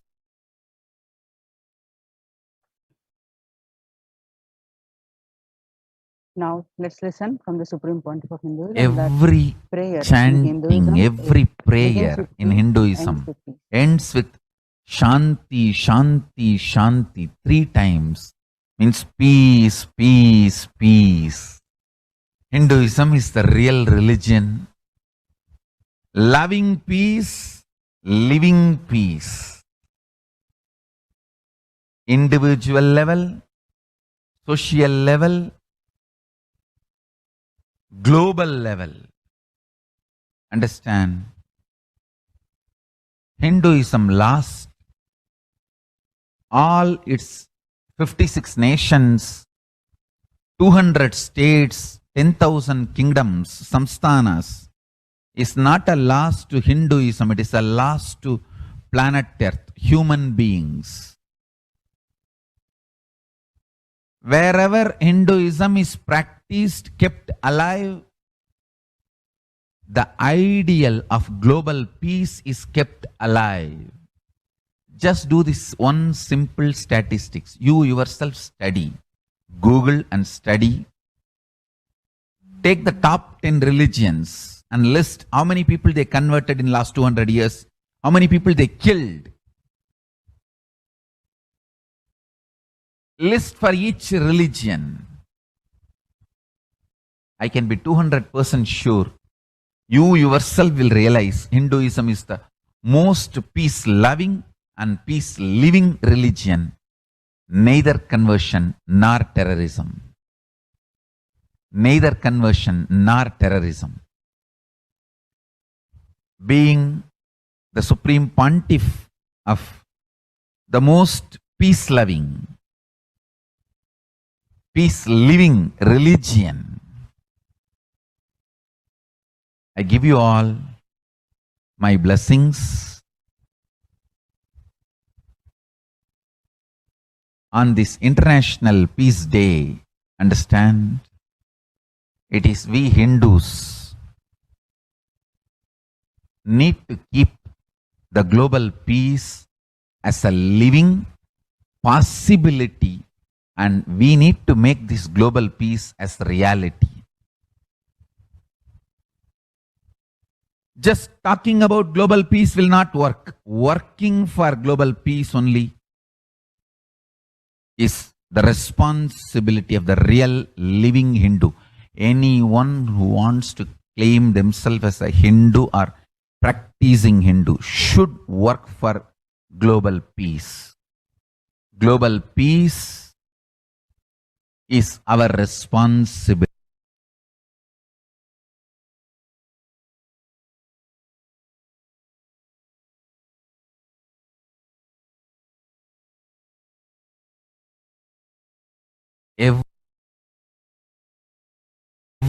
Every Hindus have the responsibility to bring global peace. So you can also throw a challenge. See, if you are making a Hindu micronation, you can throw this challenge to each one, your friends, family, 10 people. Let them participate in the challenge and then let them send the challenge to others. So I welcome all the living and practicing Hindus to become founding fathers of Kailasa micronation in your countries. You can also make a challenge, like how they made ice bucket challenge and all that. We can make a challenge. You form Hindu micronation and claim, I am the founding father of the Hindu micronation Kailasa. And then you can invite your family, friends for a challenge. 11 people. You form and you challenge 11 people and they also form and they spread. So let us start spreading. This project is my message on this International Day of Peace. Let us start working for global peace instead of just talking. The work we do will talk for us. The talk we do will not work for us. This is the message. The work we do will talk for us. The talk we do will not work for us. Global peace is the responsibility of Hindus. We living, practicing Hindus, not only we should achieve the individual peace through unclutching yoga, meditation, we should also create an ecosystem where the global peace starts manifesting. This Kailasa Hindu micronation is the enlightenment ecosystem.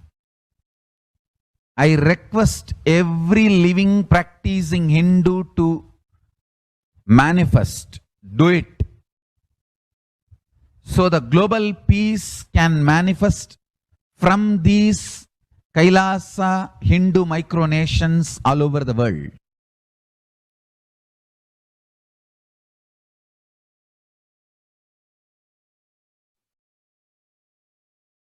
Hindus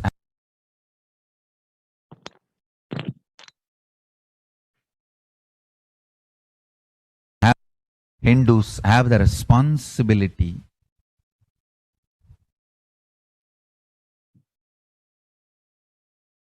Now, let us see the Kailasa's mission on global peace and super consciousness breakthrough.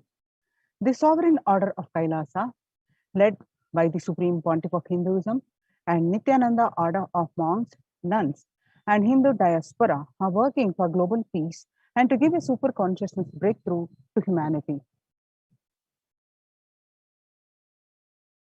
It is the Supreme Pontiff of Hinduism's mission to revive a conscious world where the global issues at climate, economic, social, health, and humanitarian levels cease to exist from their very roots, turning the problems of poverty, hunger, violence, discrimination into powerful living through the experience of oneness.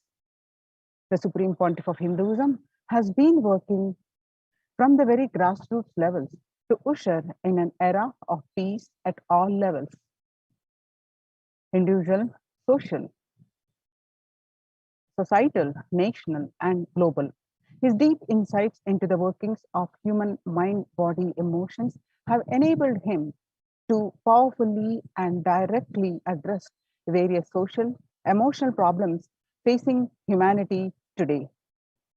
Some of the ways that the Supreme Pontiff of Hinduism provide the spiritual solutions to combat the pandemic and other issues. Since the beginning of the global lockdown, the amount of contribution and activism of Kailasa has increased multifold through the Paramashivoham program, bringing the super consciousness breakthrough to the whole humanity. By starting the Akhanda Nirvikalpa Samadhi Jnana Yajna and contributing almost 3 million minutes now. Paramashiva Sankalpa chanting, the sacred Sanskrit mantra chanting to heal 24/7 via Zoom sessions. Spiritual healing to one and all 24/7. Helping humanity to cope up with insecurity, fear, disease by empowering individuals to heal themselves, to learn to cope up emotions like depression and tough situations in relationships. Providing alternative solutions to worldly problems through power manifestation. Initiating thousands every day into manifesting innate superhuman capabilities in the Kailas courtyard sessions. In the long term, establishing self-sufficient communities. Continuing and intensifying the service of Annadan, free food in Nithyananda Annalayas around the world, including Tiruvannamalai and Los Angeles. Paving way with the New World Order, starting the agriculture-based communities in Adi Kailas and several other locations. Peacekeepers of Kailas are offering various life solutions from the teachings of the Supreme Pontiff of Hinduism. Hinduism prescribes various methods for global healing. One such is Maheshwara Puja, nullifying collective negativity simply through the presence of the avatar and his order of monks, offering Maheshwara Puja to the natural calamities hit victims. BHAVASAMADHI darshan to raise the individual consciousness breakthrough. Devi Parashakti Akashic reading, the cosmic revelations. Supreme Pontiff of Hinduism, spiritual solutions for COVID-19.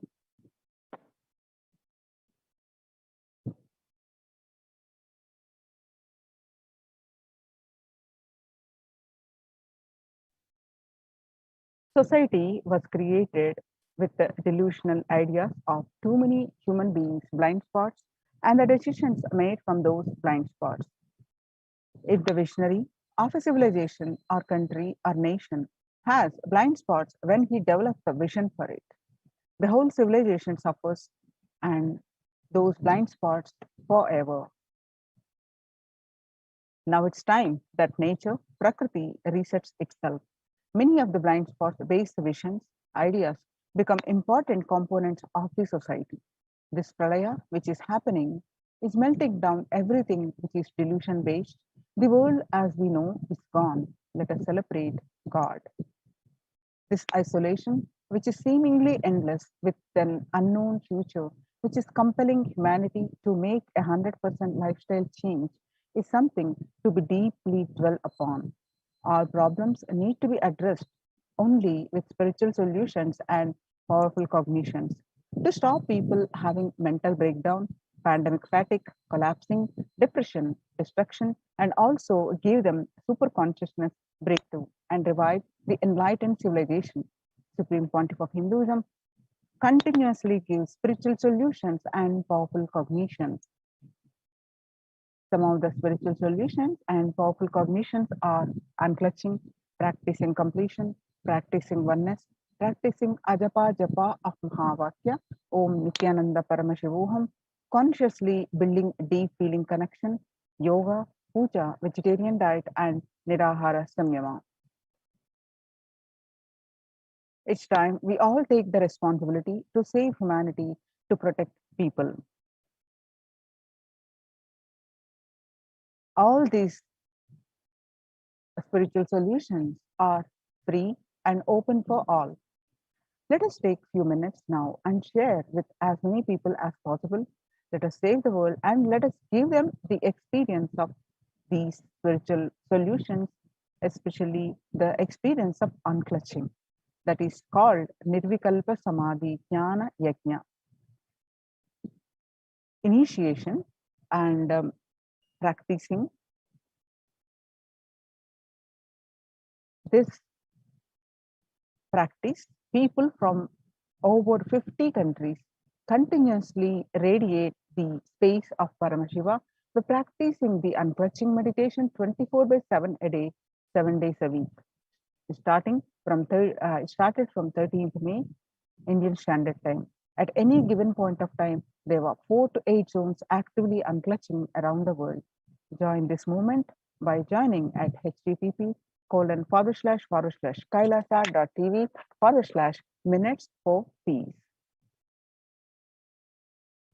The life solutions based on the ancient Hindu tradition, the meditation and yoga techniques from the scriptures, the cognitions are rooted in the highest truths, the lifestyle based on living and radiating the higher values of life and powerful way of living and realizing one's ultimate potential form the foundation of the Supreme Pontiff of Hinduism's teachings, which by their inherent nature provide the foundation for peace on planet Earth.